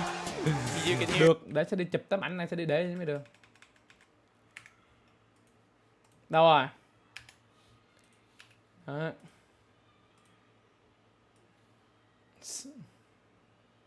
Đó. Chết tía mà cái thằng mập này. Lần sau mà thằng mập này nó comment là cho nó xem tấm ảnh này nha mọi người. Được rồi. Gửi cho thằng mập nè. Đấy. Mày comment tiếp đi. Tao sẽ auto tao bật cái này lên cho mày xem. The tears of the crowd. 10-0. It seems like UBEC is back in the series. Cebu. Đồ má bây giờ anh em UBEC gáy lại. Phải không? Bật 10-0. GJ à đủ mấy GJ là thằng này đây là KLB này bắn hay được. Thằng KLB mà bơi bò cơ. Thằng nào ngắm ta? Thằng này ngắm hả? À thằng này bắn tệ. KLB này là ngắm tệ. Còn thằng bơi bò thì bắn mới hay. We are tied up between our two teams right now. UBECMANIAC possibly completing the reverse sweep. And remember, this last map, Compound, they got 10-1 yesterday. What was once the possibility of a 3-0 giờ ai thắng map này là đại diện xích 1 đây. SGJ, UBECMANIAC have turned on its head. And this is prime time television right here. Yeah, prime time TV in high grounds. We got đâu có ban đâu, anh cho thằng nó bình luận xuống mà. Anti trừ khi nào nó không chửi anh em, xúc phạm anh em thôi, chứ anti mà gáy anh cho xem hết mà. Mà công nhận thằng LGDZ nó bắn ghê. Má, bắn 3 luôn á. GY thì tôi không phải bàn. GY này lúc đấy là nó cũng top 1, top 2 rồi. Về attack ball của thằng GY này bắn ghê rồi. UBECMANIAC also plays Compound. They just don't play it, you know, in group stage or in playoffs. But now they have a chance to show what they practiced dito sa map na to. Obviously, SGJ, they know what went wrong yesterday dun sa kanilang Compound map. I think they probably lost a bit of sleep over it na, yeah, this might be, you know, a hole in our map pool that can be exploited. But I didn't think that UM would make it'd be like that. The comeback happen and make it possible. In all honesty, I mean, just like how I said, this is a test of resilience para dito sa mga Cebuano natin, and they have passed it with flying colors. But the problem is, can they make it the perfect score? Can they finish this test? And this is a true battle of attrition between these two teams. SGJ out to end the dynasty, out to make a statement. They are the best in the region. UBECMANIAC rising from the ashes, improving at a pace that is unprecedented here in CFS. And what is this, man? The way that they brought this to map 5. It's not just the fact that they have the reverse sweep possible, but it's the fact that map 4 10-0 here on sub base, and moving into the only map that SGJ have lost this entire playoffs.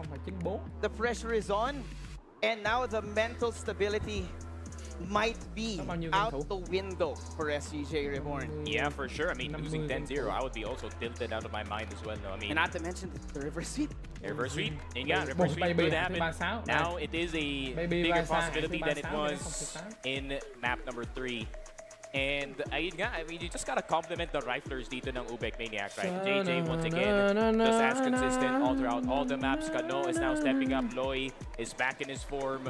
And KLB, man. KLB, time and time again, finding the holes in the defense ng SGJ. And yeah, I mean, Sa đi just cho like how mình I xin called ảnh it, bản xếp SGJ, hạng they're kia gonna với. Bấm focus được on profile star. denying second mid, denying woods, but then what Profile happens star when xem. UM is prepared for exactly that? So I feel like yung ginawa dito ng SGJ dito sa subbase, I feel like they telegraphed their moves a bit too much dito sa mapa na to. And I feel like that was such an easy read para kay KLB that he was just doing circles around itong SGJ. And this was such a scary concept as well, right? We talked about how KLP was not Nè, hot Việt Nam nữa đây nè. early in our series. He had to Thấy gì chưa? and we said I CFVL mùa 2, C xanh 2. if KLP wakes up, Thấy Sa đi ở it's đâu gonna be chưa? dangerous. As soon Có as đi Lucas KLP wakes up, thì đủ má nó toàn là nằm trong top 5 10-0 thôi. happens. Thấy Sa đi đang thứ mấy chưa? Of SGJ right now, they are gonna look to recompose themselves here. Những thằng bị chửi possibly sẽ hiểu được cảm giác hả? take this championship, Ê, but what a way to lose this, man. mày lại đi so sánh cái kiểu đấy. Sneaky Frog. Nó khác. Yikes indeed. Thằng mà bị mày chửi là nó đang đứng thứ mấy mày biết không? JJ has got to be like Cái thằng mập finals nè, MVP mập nè, candidate. Fute Formalwe. Sure. Mày biết nó đang đứng thứ mấy với Anton Boy ở Việt Nam chưa? He had over mày? 1.5 KD Đủ and má. he has Đứng thứ 6 Việt Nam chỉ thua đúng Lucas đô la hiếm mèo như giờ ca với khỉ đó thôi nè. over 1.0 KD and Loy Mình lại đi but it's đồ mostly tính ra số 6 này hợp với mình. on the bottom side now. Được rồi. Somebody who did the most work dito sa mapa natin. Mình ở chung cư cũng từng 6. Được, tí nữa giảm tốc độ chuột về 6. Tăng lên DPI là 600. Hợp lý không? Được, lấy số 6 làm mệnh luôn. Có vẻ hợp lý rồi. Hợp lý, tí nữa đổi. Season 1 thì mình bao nhiêu đây? Season 1 xem có tên Sa đi không? Má Season 1 cũng hạng 8. And now if you're SGJ, you're gonna have to heavily rely on your four riflers on your Season team. 1 hạng 8, And I feel like Season if 2 it's hạng Yobe, 6. he might pull out the sniper from time to time. Má bắn But kìa. as soon as he shoots Bắn that gì muốn sniper, dụng chứng không? they're gonna be at the disadvantage because Mùa nào cũng nằm you're trong gonna top have 10. two snipers on compound Bây giờ mình at chỉ most có they're A gonna Bắc sit đi. in the corner and Bây giờ try hai to cái see Việt if Nam they can nó get đều some nằm picks trong off, top but 10 rồi. the Bây thing giờ is mình with chỉ UBEC, có A they're Bắc đi willing ha. to go for even a 5-man A Bắc đâu? rifle play dito sa mapa na to. I wouldn't be surprised if KLP A pulls Bắc out the mùa thu đi. That's what scares me, man. Remember we talked about the Đâu, four-man mùa thu này nằm sniper tới hàng as thứ, a weapon. Now it's 17 out the luôn. window because compound is not the sniper's Mùa thu playground. này có That vẻ being said, the continuation không ổn. of the grand final, the final map in CFSPH for 2024 will be coming right back after Mùa this thu này nó short nằm break. giữa đội hình.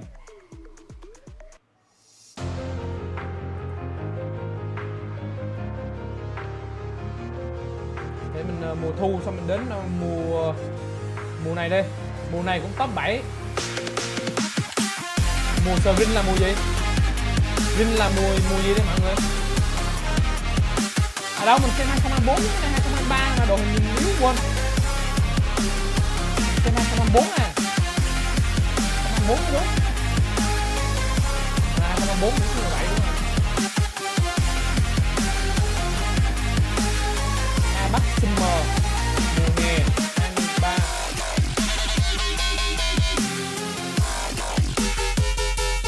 Hôm nay năm 2024 có xem mùa hè.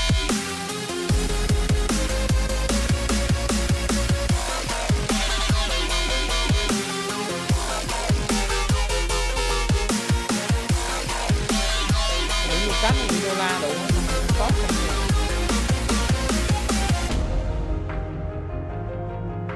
Rồi vô 2 đều.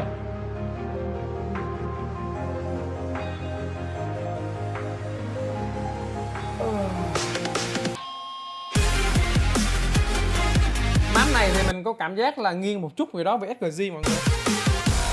Tại vì cái độ UV này nó có cái cây ngắm nó yếu, mà cái map này là cái map ngắm nó phải thể hiện nhá. Theo mình khả năng cao map này cảm giác không? Con thử là bao nhiêu?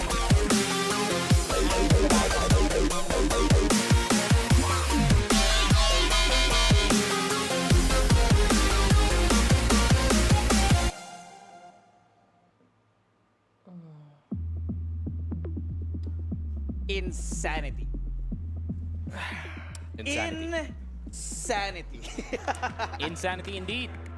Who knew in the grand finals that we would witness a 10-0 pare, probably the first one in the entire Mắc ẻ trời. tournament. Uống miếng nước lọc vô mắc ẻ thế. So, ayun nga, finally we get to see one on the tail end pa nga ng tournament natin dito. Game number 4, sub-base, perfection from the riflers. It's a smooth, like, what can you do kung yung SGJ is just getting absolutely mauled in sub-base, man? I can't help but feel kind of sorry for them, right? I mean, we wanted a best of 5 series, but I didn't think sub-base would go that way. I thought it might be a win, it would be possible, it would be a close map. But the performance out of UBECMANIAC, they were 10, 20 steps ahead of SGJ REBORN on that map on sub-base. And that's leading into Compound, leading into the one map that they lost against the Pacific Magta yesterday. And the way that they lost on Compound here, they got 10-1'd by their rivals. That means SGJ REBORN suddenly are on the back foot. Despite the early lead that they had, despite the performance that they had on our first 2 maps, on Ankara, on Eagle Eye, they are now suddenly the victims. They are now suddenly the David versus the Goliath here on Compound, Sneaky. Yeah. And SGJ trying to make it an entertaining series para sa kanila dito. And we have made it all the way. Map number 5. Compound is gonna be quite the mystery, no, para sa dalawang teams natin. I think UBEC hasn't played. I don't think they have played Compound at all on group stage. So same goes for Pacific Magta, or not Pacific Magta, SGJ. Yeah, true. And ayun nga, the only time that Compound was pulled out is dito sa playoffs. And obviously, you know, losing against itong Magta could be something good para sa SGJ. Hey, that's another hole in their defense that they kind of learned from. But then, you know, UBEC is, you know, quite a different team kumpara nga dito sa BM, no? So, I have to wait and see if that is really, really true. But here we go. Here we go. The end of the road is near, ladies and gentlemen. High grounds, are you ready? The final map here. SGJ REBORN, UBECMANIAC, starting it off hot. You got Yobib first to strike on the sniper. Yeah, and they're still pulling out the double sniper dito sa Compound, which is very, very brave. But, I mean, if KLP is speaking like that in storage A, then, hey, now, why not? If you're Yobib, try to get your shot in, and that he did. That's already a good first pickup para sa kanila dito. But then, at the same time, just like how I said it, since Yobib already shot a bullet, that means he's going to be stuck on the sniper this entire round. Elvin tried to go for a 2-man play dito sa mid, but didn't really find anyone. They're not showing themselves. Know that Yobib's on the sniper, so there's not going to be any aggression in mid. They will be holding on to curve. KLB up towards LB now, waiting for presence from SGJ. This happened before, but that's a 4-man, 4-man. KLB spotted out. Does damage to KSA, and SGJ at a snail's pace right now, making sure they don't make any mistakes along the way. Yeah, and you can see, you know, KLB immediately backing off on the backside of storage B. That means he's just willing to shoot and then run away, then shoot and run away. And if they do push the issue dito sa storage B, he can just play floor B the entire time, which is way easier para dito sa GR. But then, like this though, look at the pressure from the side of SGJ. They finally got mid, they're potentially gonna get curve, and the only thing stopping them from this strategy is si Kano. Oh no. Kano doubles it up, God! triples it up, stops him in their tracks. Loy finds Tino, and now suddenly, despite the fact that Yobib has woken up, they get smacked down. Thôi xong. Still on sub-base. Thôi xong rồi, 12 rau thắng liên tiếp dành cho bên phía của UM rồi ông Mậu ơi. 11 rau thắng rồi chứ. How is he not get Cái quần què gì vậy? But Kano, he's just hitting heads Má. every single time at this very moment as UM they collect the first round on the board. Hay là SGJ nó nghe tin là bảo là nếu mà Pacific Magta được đi với nó là chuẩn hơn nên nó giả vờ nó để cho bọn này win 3-2, nó bảo là bọn này đi xứng đáng hơn à. Tại vì đại diện set 2 thắng Pacific Meta mà đại diện set 2 thua UM đại diện set 1. Đủ má tính toán ha. Nghe có vẻ dữ dằn à. Má thằng Nô chưa vô làm 4 kill rồi. Thằng lò này nó bắn hơi bị ghê đó anh em ơi, sao đi đủ. Chỉ cần xem một lượt cái cách nó di chuyển nó đấm mồm thôi là biết là đủ cái thằng này nó sát thủ à. Má thằng này nó bắn vãi nồi, no như thế này. Nó tên cái gì no ấy chứ không phải là no không đâu. Phía sau nó là sẽ đi theo cái gì tên là no ấy mà.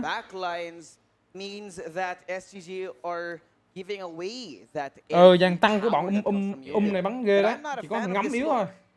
KLB này ngắm dở. KLB này định kêu đến nó có 0,8 mấy, 9 mấy à.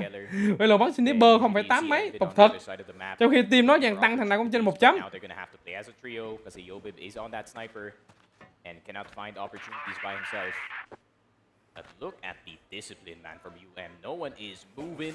Dàn tăng của bọn này đủ thằng nào cũng bắn trên 1 chấm. Có thằng Nô này chấm 3 mấy, chấm 4 mấy. Còn bên kia có thằng vô biết. Trời ơi, Lovi nó đấm 3 cái đầu kìa. Vãi nồi bọn này nó đấm. Lovi vừa rồi làm 3 cái bỏng ở khu vùng mid luôn kìa. Bây giờ còn lại một mình Kada. Bom thì bị rơi ở khu mid, làm sao đây? Khi mà còn đó là Lovi bên cánh trái. Lovi chạy ngược với lại hầm B ra luôn. Để cover cùng với vị trí là KLB. KLB rồi xong mồm luôn. Ôi trời ơi nó bắn kìa. Thôi xong rồi. Bật 3-2 rồi. Thằng Nô là thằng nào ta? Nô là thằng da đen đen á hả? Sao đi có cảm giác là Nô là thằng da đen đen ghê. Éo biết phải không? Tại vì trên này nó không có hiện tên trên Discord mình biết là thằng nào. Những cái mặt thằng đen đen nó điềm tĩnh. Mình nghĩ là thằng đấy là thằng Nô quá. Rồi Evelyn móc được Nô.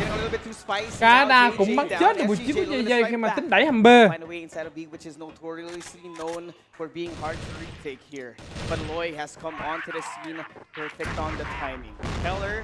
Out and about, waiting for the rotation to happen. Loy on the stairs, does the damage but cannot get the kill. But he's safe, at least for now. The smoke is in, reinforcements have come. UBECMANIAC as cool as a cucumber right now. Yeah, waiting to spring the trap. Yeah, Loy has to be careful though. Kasi dalawang HE nades in that corner can definitely get him off of that position. Bây giờ công như là đây hơn 2 người rồi nhưng mà SGJ họ đang suy nghĩ rất là nhiều. Liệu có dám công cho xe B hay không đây, nhưng mà trong xe B chỉ có một người thôi, đó là vị trí của Lovi. Lovi cũng đang rất là xanh nhau với 5 kill nha. Bây giờ một quả smoke fake mid. Tạo động ở mid và flash ở mid luôn. Để cho 2 người ở khu vực A giữ lại cái mid. Đứng lại, thằng mid kia phải đứng lại rồi bắt đầu B vào. B vào đi. Ôi ơi, vỡ đầu luôn. Dưới sai có người đó là vị trí của Lovi, nhưng chỉ đổi một. Tino cover kịp thời. Còn lại cái ngắm KL, thằng này chắc chắn không có mạng đâu.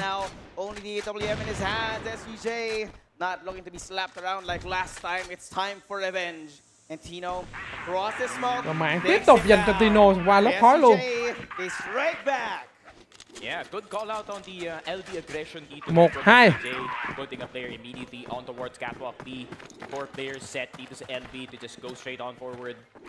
And I don't think Kano was expecting that at all, that CB would be that free.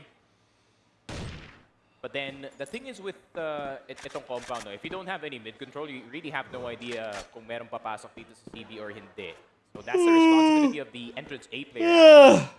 And I don't think they spotted the player lurking from that CB position. So UM still with the exact same setup actually from that last round, just a bit more toned back siguro.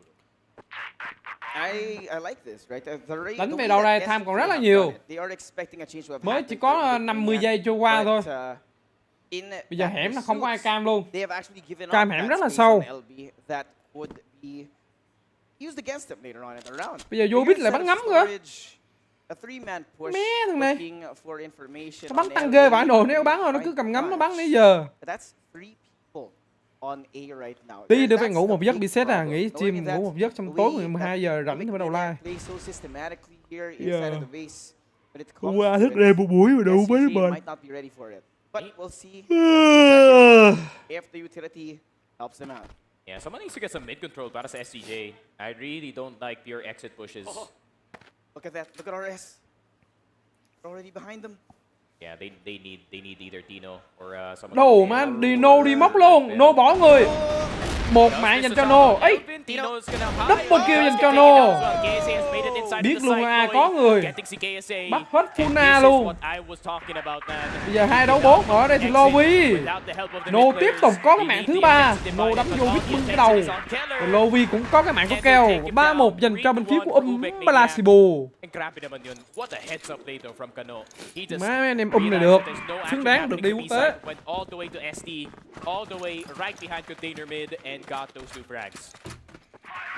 Insanity. This is UBECMANIAC in their full form. They have warmed Xứng up. đáng They có have người resets. yêu. And this is the one that we've seen in the group stage. Nhưng mà mấy cái thằng quỷ SGJ này nè, nó rất là bựa. Nếu mà qua hàng nhá, đảm bảo đủ nó hỏi cái phòng của xa đi. Thằng này hôm nào cho livestream trực tiếp trên YouTube đi. Cho nó phát trực tiếp cùng. Ở đây thì cả đã có mạng, đổ mạng liên tục, SGJ có rất một kêu cũng có mạng luôn. Một pha giao tranh cực kỳ kinh từ khu vực mid 3 đổi 3. Lượng máu đang lợi thế dành cho bên phía của Blasibu. Trời ơi, một viên xuyên khói nhưng mà còn lại một vị trí của keo. Keo đối đầu là KLB. Keo! Bây giờ keo bắt buộc phải bắn vào đầu của KLB. Nếu không thì tình cảm chấm dứt à.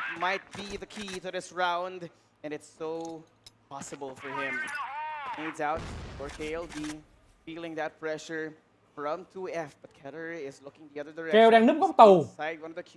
Bên phía của KLB có chết được không này, time gần hết rồi nha. Còn lại có thêm 15 giây nữa để chết thôi đấy. Thôi, thua, chết kỹ như vậy thua mẹ rồi. Xử lý quá lâu đó từ bên phía của KLB. Nhưng mà nãy bị bắt yếu rồi. Thua.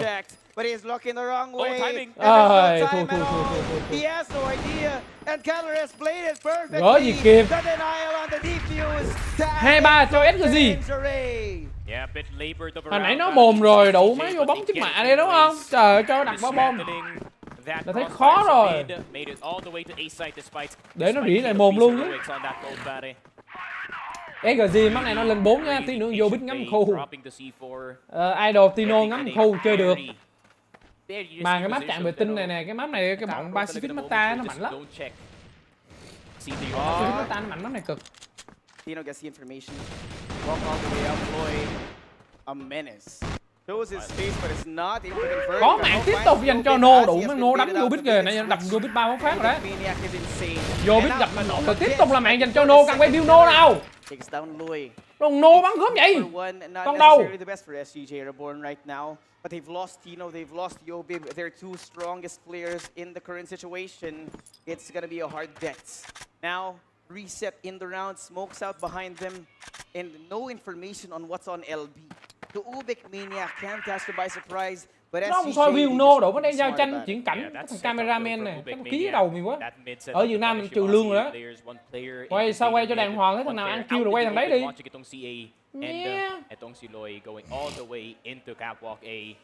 Try and poke them out of their position. But JJ, this could be bad.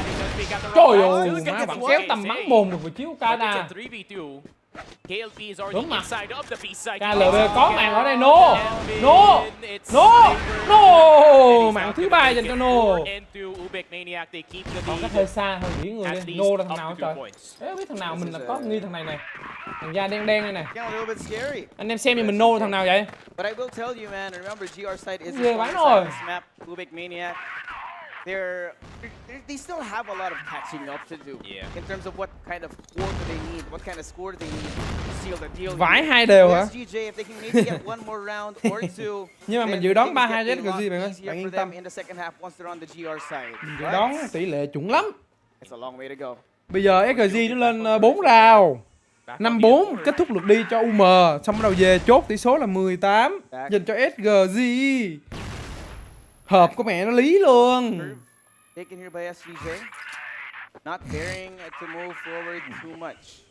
They have been Ai punished by tìm Kano in this mãi angle trên before. That's phố with his vắng lặng So bữa much cơn mưa utility chiều thrown in văng their way. văng. Roy on the angle, Lồ takes vì down đấm chết one. của Elvin ở đâu vậy? Backs off again. The second here unlocked for Má đứng lỗ A làm hai cái Now mồm. SGJ, Tino cũng có mạng, 3 đấu 3. Lợi thế nó nghiêng về cho SGJ. Ê, bị mất. They're already behind them. They find the C4 here inside of mids, and suddenly SGJ, they flip the map, but the C4 and the open means that UBECMANIAC have control. KLB nè. Ôi trời ơi, thằng Nô đấm. Vãi lình. Còn lại thằng Nô.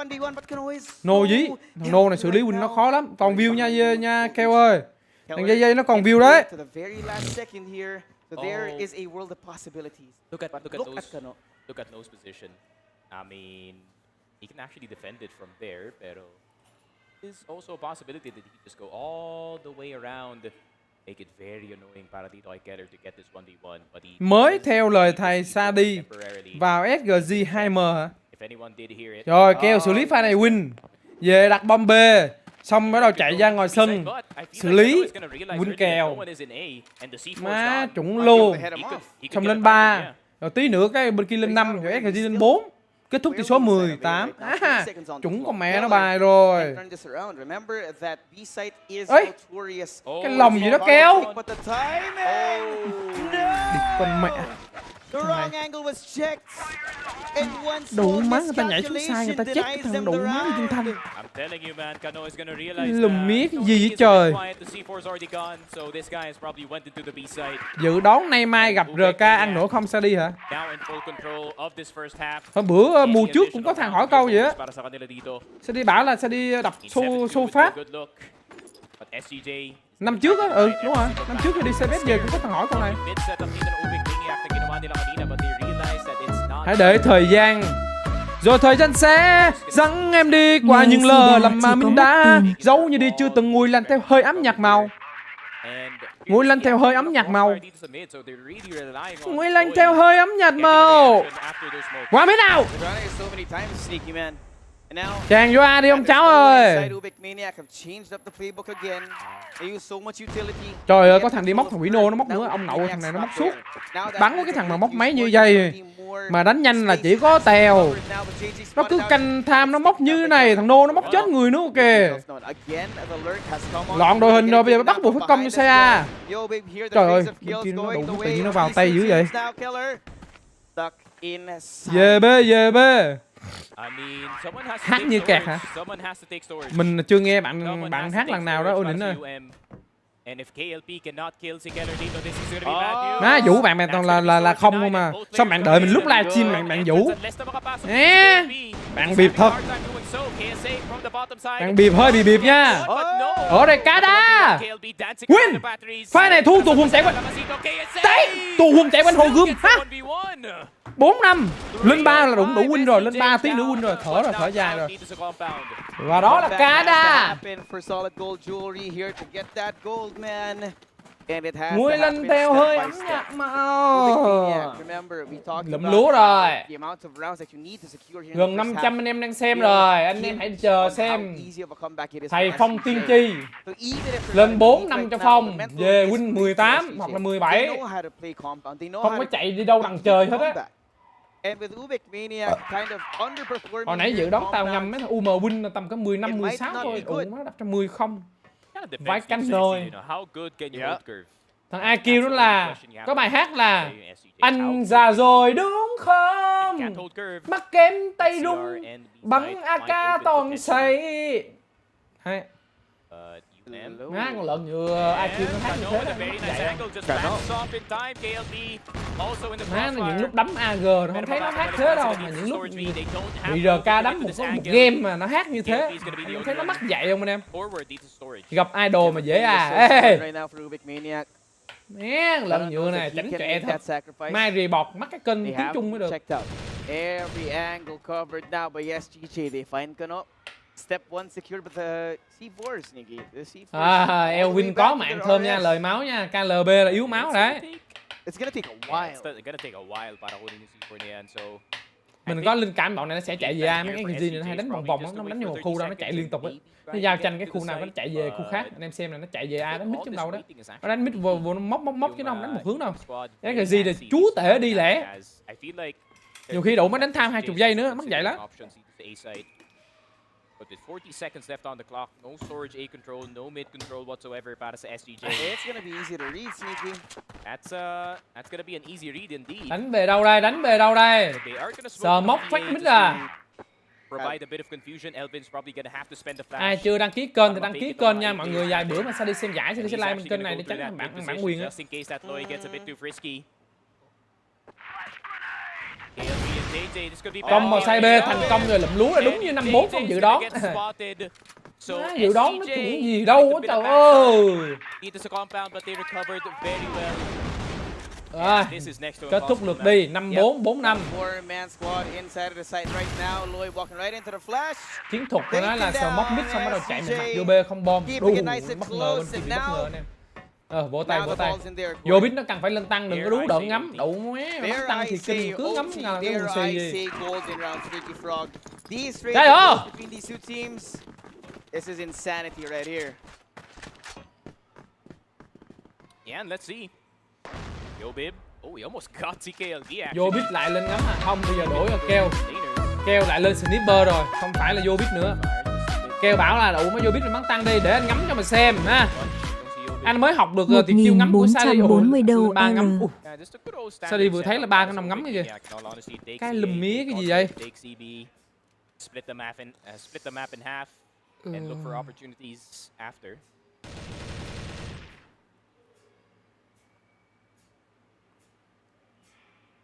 Ba cái snip trong tay. Snip trong tay bình thiên hạ.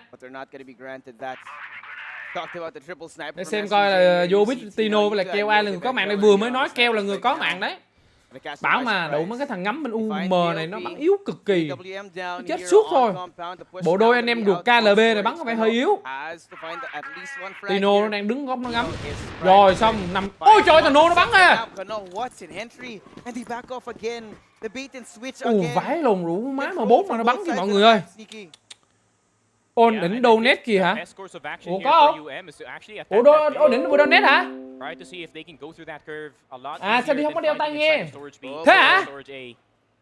Trời ơi, sorry bạn yêu. Đủ mới đang tập trung cát quá, không để ý. Nếu không có đeo tai nghe á. Thank you my friend nhá. Anh em nhắc mới nhớ. Để sẽ đi check xem là cái gì á. Anh em đọc lại cho mình nội dung cái. Để xem là nội dung cái. Ủa sao đi không thấy nhờ? Nãy tập trung cát quá, đéo đặt bình luận. Ủa, nó nét đâu hả? Không thấy đâu. Honestly, this might work. Nó nét đâu ta? Keller missed. Sao nó nhàng nhờ? Absolutely pushed on this side. No help from any other member dito ng SGJ. But he's just gonna back off. Bây giờ trong A rồi ơi, hơn người quá trời nhưng mà ra này thua à. And it's a two-star rifler spot. Thế à, thank you đỉnh nhá. To make it happen, KSA has already found his way into A entrance. Does he know about Z? Chúc bạn yêu 8386 nha. Vô biết có một mạng vô biết. Trời ơi. Double kill dành cho KLB. Chào mừng Ôn Đỉnh đến với lại kênh của ông Hòn kéo view số 1 Việt Nam. Chúc Ôn Đỉnh 8386. Chúc Ôn Đỉnh mãi đỉnh. Thank you vừa rồi nhá. Đủ quá kêu này kìa. Để 1440 sợ nó hơi mất lắc. Count them out here. UBECMANIAC might have stricken first here in the second half, but SGJ are going to be looking to complete the comeback. They're only 2 rounds away here from equaling the scoreline. Galoy now in mid. Lại lợi thế hơn người rồi, lần thứ 2 hơn người đấy. And SGJ is still the exact same defense. Para sa kanila dito no, they're just Vờ cờ cái gì bạn ơi? Make them think, force them to create the solution without any information at all. And it's the triple sniper setup para sa SGJ actually. So Keller, Tino and Yobib back on those. Lên 1440 nó bị lắc. 1080 thôi, 1440 nó bị lắc anh em ơi. Back on those. Nó bị giật. But 6 chai VKL ra anh em xem làm gì đây, làm gì có. Bạn của mình đủ xấu gì, má đi đâu gái bao quanh tứ phương 9 hướng. Người ta 4 phương 8 hướng đủ, má gái bu 9 hướng luôn mà kêu xấu các bạn. Mày lên này đùng má, góc ngắm của vô biết kìa, tục chưa? Chạy á, mày chạy đâu? Chạy được à? Không dí à Nô. 18 mạng dành cho Nô rồi. Rồi, 5-6. It's a 3v5, near unwinnable for UBECMANIAC. They will back off. They have felt the presence. Ôn ninh thì ra đường là đủ mất tài khoản lúc nào cũng vài chục tỏi. At this point, don't even have to go curve at all. Someone has to just rush it on Z and hope that they can get the kill. Bây giờ về công 2 hẻm 1 mid. Bài này mà win được nữa thì chịu, nếu mà thằng Nô nó tỏ sáng. Nô đang là cây player. Thấy. Ê, hết tham. Làm sao vào được, vào hộ. Vào kiểu gì được. Ấy. Kêu cover kịp thời. Còn góc tù cũng có người kêu. Ôi, má kêu bắn lỗ A gớm mày. Double kill dành cho Lowy.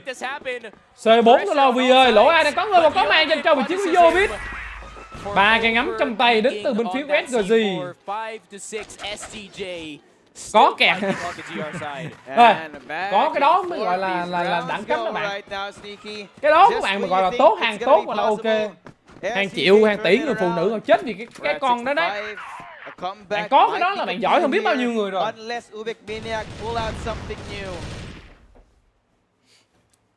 Yeah, that's why I was saying I'm feeling that this might be one of those games that goes into overtime. Bây giờ lên chiếm hẻm luôn à. Tiếp tục là Nô đi đâu? Không. Nô để cho dây đi, Nô bắn chiếc backup. Bọn này nó được chia vị trí chuẩn rồi đấy, giống như AG rồi các thứ được vị trí đúng rồi đấy. Thằng nào đi đầu là đi tới chết mày, không có chuyện đổi mày, hết smoke là bắt đầu thằng nào lên đầu đây. KLB lên đầu à? Hay là Nô? Sao đi thấy là thằng Nô hay đi tăng cơ đầu mà. Bọn này đi đều luôn, đi 3 góc nhìn cùng một lượt luôn. Bây giờ dạt ra đây. Tino nó gặt cái bóng chân. Yep. Can't blame them though, in all honesty. I feel like a two-man play. Dạ, mày nè, trời ơi. Mém gặt cái bóng chân luôn. The eyes of the sniper for now, pero KLP has gotten into catwalk but still Keo đang gồng gánh Tino. 2 cái sniper, 11 rao đấu bắn được 4 kill. Má dàn tăng của UM thằng nào xây dựng bắn rất là ghê rồi mà nhưng mà thiếu thằng ngắm kìa. UM này mà có thằng ngắm bắn hay là kinh lắm đó nha. Chứ thằng Nô, thằng JJ, thằng Lowy, 3 thằng này là bắn thấy phong độ ổn định nè. JJ chặng này hơi thọt hơn mấy chặng trước bắn ghê vãi. Hai anh em KLB bắn chặng nào cũng thọt. Từ ngắm cho đến tăng hai ông anh em ruột. Minimizing the possibilities from UBECMANIAC, taking away the options that are possible here. Một mạng không đây, bắn hùng đến từ phía tí rồi. Không có mạng mà tiếp tục là Keo. Đâu nó sniper phụ, bắn dính con sniper chính. Đâu có mạng của Tino. Keo ơi, Keo win cover kịp thời. Trong này JJ thầm ma đang bắn chết vị trí của Kada, vô biết cover. Vô biết ơi, Keo có luôn cái mạng thứ này cho mình. 6 đều. Quá là cưng kèo. Yeah, and this is the driver's seat now for SGJ. You have GR side on compound, and UBECMANIAC are going to be stuck trying to guess defenses. Một cái chiến thuật đó là 4 mid và 1 hẻm. Nhưng mà hẻm thì lại bị vị trí của Elvin dạt ra chết bắn chết chay. Mid vào thì bị Keo làm double kill và vô mid. Một pha đánh bài mid với lại hẻm không thành công đến từ bên phía của Úc với là Sibu. And right now that's Keller, right now that's Yobib. Not just one but two. And here the comeback is liệu cái round đấu thứ 13 này Úc với là Sibu cho đánh ở đâu đây? Once they can take this lead, it's gonna be next to impossible. And UBECMANIAC, they know that. You see how slow this approach has been for them. That's because they have yet to solve the puzzle that is SGJ's defense. Yeah. B-side. The problem is, man, I think the momentum was kind of carried by two players para dito sa UM, right? I mean, you have Kano and Loy just hitting absolutely everything. Hồi nãy giờ tính ra là bọn này nó chưa có bài đánh vào khu vực hồi sinh. Nó chỉ quanh đi quẩn lại nó là công cái mid vô A thôi, nó chưa đánh vào từ hồi sinh vòng vô A. Không biết round này nó có đánh không? Khả năng cao round này là đánh đó. Đủ, má có góc ném bom chuẩn chưa? Nó đi vào ném pháo bom chuẩn ngay cửa luôn. It's compound, yeah. So it's not the best map, especially for BL snipers. smokes out. Further denial. And again, up to the last second, UBECMANIAC have no control. SGJ have locked it down like it's a bunker right now. Lloyd Right does now. Fantino. That means that Bây giờ there's sẽ an công về opening. đâu đây? Hết smoke rồi. Công vô B à. Nó công vào B rồi nhưng mà vô biết có mạng mà keo cũng có mạng. Có mạng luôn dành cho Canada. Vỡ trận rồi. Lúc có smoke thì không đánh. Bây giờ hết smoke thì làm sao mà công được vào xe B được. Nó ngắm từ trong B, nó ngắm ra làm sao đỡ. Tiếp tục là mạng dành cho vô biết. Vậy rồi bắn ba ngắm. Đồ má tục chưa.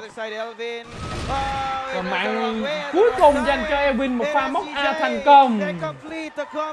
Đồ mé chiến thuật 3 sniper. Dị hợm chưa? Mà sniper phụ thì là đủ mới bắn 17 mạng, còn sniper chính thì mới bắn có 4 mạng thôi. Hai sniper phụ thì mỗi ông 17 với 12 là 19 kill, 19 kill là tương đương với việc là win khoảng cỡ gần 5 round đấu rồi. 29 kill chứ nhầm. 6 cho 5 30 gần win tới 6 round đấu rồi, vãi nồi. Hai ông bắn win có mẹ 6 round rồi. 29 kill cho hai cái ngắm phụ. The unexpected angles, man. That crossfire should be impossible, but it works. Now that SGJ. Má cái thằng anti-fan nó đặt cái tên là Phong trong khi mình cũng tên Phong, cái là mí cay thật. Nó cùng tên với mình nhưng mà nó lại là anti rồi. Giờ không lẽ gì mình chửi nó kêu đờ mờ thằng Phong này. Khác gì mình chửi mình đâu. Cay vãi rồi. SGJ have already taken things out of the way.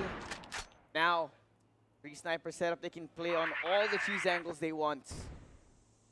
Yeah, KLP has to be careful about this backside though. He is seen in that tower position already. But once again, just a two-man setup on the A side. Nothing too complicated. Para sa SGJ. Bây giờ công xuống hẻm hay không đây? Dưới hẻm mà đang có một cái con quái vật Tino với 40 kill rồi. Đang thủ trong side A. Kèm theo đó là Elvin sẽ nhảy nhìn hẻm. Tino 40 kill đang rất là xanh ở trong side A. Đánh A nữa không đây?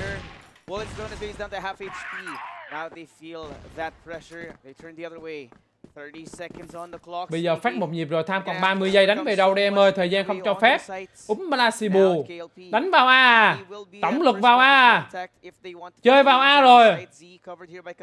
A vào Tino. Tino không có mạng dành cho một thiếu Tino. Và sai A hoàn toàn vỡ, không ai nhìn mít vào A luôn. Elvin không có mạng thứ hai ở trên này là vị trí của KD. Một mạng dành cho KD, vẫn có thể win được. KD có double kill vô biết. Còn lại một mình KLB và hết time.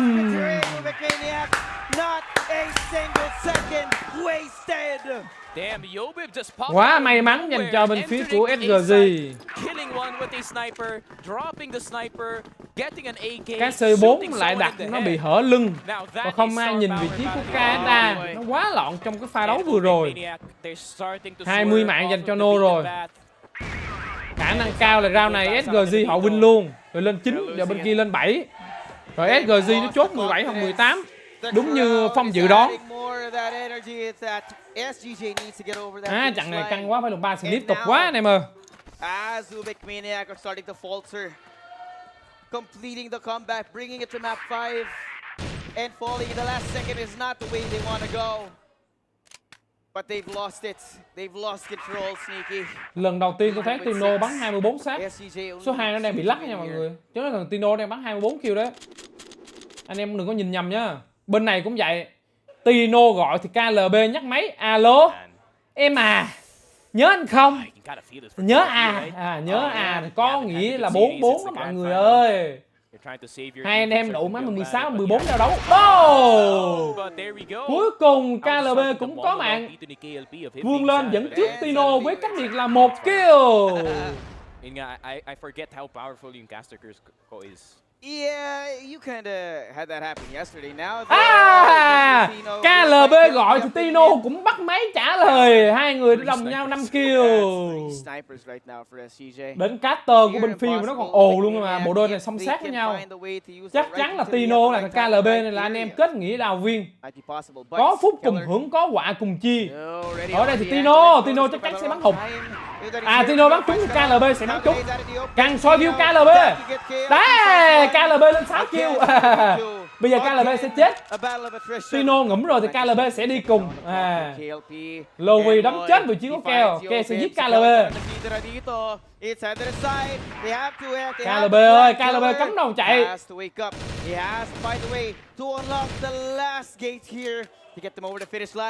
A 30 seconds time is not his friend speaking, and they're so patient.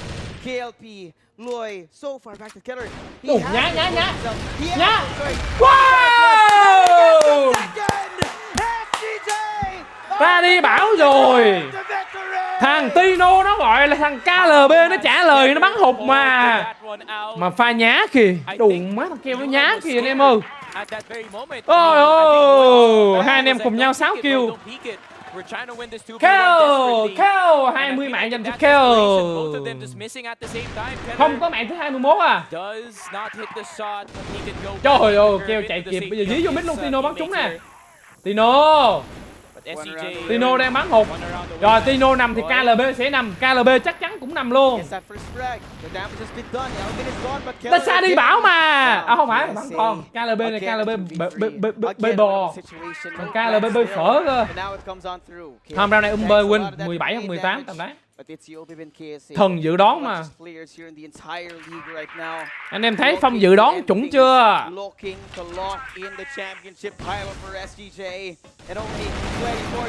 Chưa biết. Không, chắc chắn là pha này thua ấy. Phải thua. Round này thu tiếp 18 đi. Chốt 18. 17 hoặc 18 dự đoán như thế.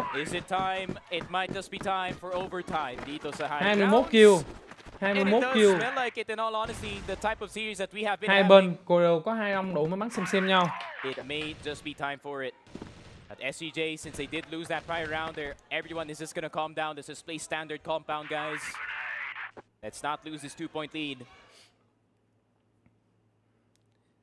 But man, để chúng ta cùng xem coi round đấu này Palasibu sẽ cho đánh về đâu đây. Sau 2 round đánh nhanh vô CA rồi thì round này bây giờ đánh về đâu nữa? Khả năng là tiếp tục đánh về khu A nữa rồi, vì hồi nãy giờ vào B thua rất là nhiều. KLB, his lurk's not working, and SGJ having studied them under a microscope here. Tino! Góc này rất khó bắn nha mọi người. Grants them some space, but that's not gonna be a lot.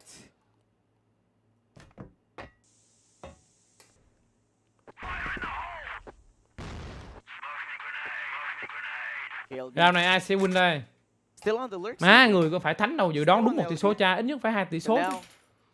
Hồi nãy dự đoán 54 đúng rồi, bảo là về đây là 17 hoặc 18 đúng gì nữa rồi gì nữa. Tham về cuối là tâm lý áp lực vào sai nó sẽ càng lâu khi mà bị dẫn thua trước như thế này. Công như nào đây? UBECMANIAC, 4 men on the roster making their way into the hands of KSA. Một pha combo như nào đây của Palasibu. Đối đầu với lại cái AK là KSA. Palasibu làm gì đây? Một mạng cho vị trí của KSA. Bây giờ là Yobit. Yobit đang kê lại có vào hay không đây? Có vào hay không? Có vào, gãy chân rồi. No cũng đã phải nằm. Yobit bắn một cái lục chết. Yobit có double kill. Soi view Yobit đi. Thằng caster này đủ mới bảo soi view Yobit. Ôi, xin chúc mừng Congratulations SGJ. Đầu gáy. Vô địch champion và đại diện Seed 1 khu vực Philippines.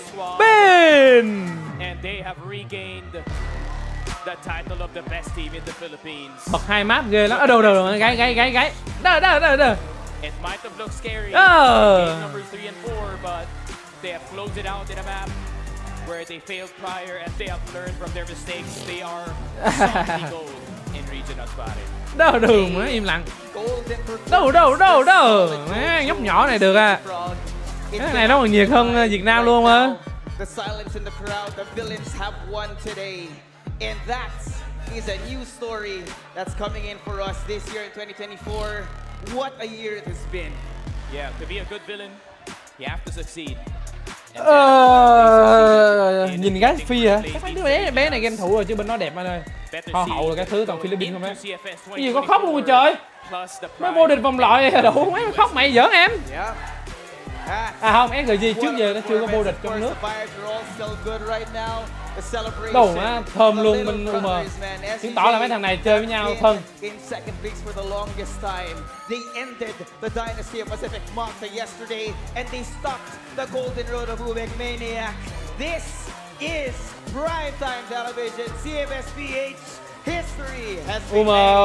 Malaysia bùa lần đầu đi CFS là cũng vui lắm rồi. Chưa có không có cảm giác gì là cay cú đâu. Almost beat Pacific Macta in a best of 5 in their prior run, and now they have gotten into the final season of regionals. They might have lost. Thằng Nô là thằng nào ta? Exact same fashion that they did dito sa semifinals natin. Bọn này nó cay cú lại Pacific Macta không nó bắt vỗ tay như thế đâu. Pacific Macta là nó gáy đập bàn đập ghế là tùm lum á. Rồi, chương trình stream của anh em mình đến đây là hết. Chương trích chuyển tiền thầy Phong uy tín. Đồ nó nhận được 500k rồi.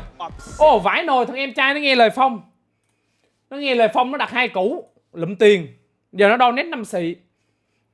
Hợp lý để vài bữa những cái kèo nào anh phán là em đánh cho anh. Rồi em donate. Anh không chơi nhưng mà anh phán là tỷ lệ. Ví dụ 10 lần mày theo anh là mày phải win tới 7 lần. Thấy không? Cái này là cái am hiểu về đội hình này là 1 nè. Am hiểu về cách đánh là 2 này. Đó. Rồi sẽ lụm lúa thấy chưa? Từ 20 ai nghĩ là bật 32 phải dự đoán đúng 32. Chuẩn cho em. Rồi, thank you em trai donate 5 xị nhé, thank you em. Tối nay 12 giờ đêm có gì anh em mình kèo Brazil hả? Kèo Brazil thì khả năng cao là theo bên Goken ha. Goken là khả năng cao là win dễ 3-1 lắm. Tỷ lệ 3-1 hoặc 3-0 chứ không phải 3-2 đâu, nhưng mà bọn Goken sẽ win. Vì cái đội hình mà để kinh nghiệm về cái xử lý, về cái macro, cái con team của bọn Goken thì anh nghĩ nó nhỉnh hơn. Với lại cái skill cá nhân của bọn Goken nó nhỉnh hơn bọn ai. Xem bọn ai bắn Veto rồi. Rồi, tối tầm 12 giờ có gì rảnh thì sẽ đi live tại kênh này nhé. Ai chưa đăng ký kênh thì ấy nhá, mệt lắm rồi. Hôm nay người mệt lắm rồi. Giờ này bắn nổi đâu. Rồi, bye anh em nhá. Cứ nằm anu cái gì? Anti social gì đó. Dễ là 3-1, khả năng cao là tầm 3-1, 3-0. Tầm đấy. Rồi, bye mọi người nhá. Nếu mà anh theo thì anh nghĩ là thằng ai nó đi hợp lý hơn, nhưng mà chắc không được đâu. Theo thực lực thôi chứ win nổi đó. Khả năng thôi để xem như nào. Rồi, tầm 10-12 giờ đây mình gặp nhau. Có like thì nó chém gió nó dễ hơn. Rồi, ok nhá, nghỉ ngơi xíu nha mọi người. Bye anh em nhá. Cảm ơn em.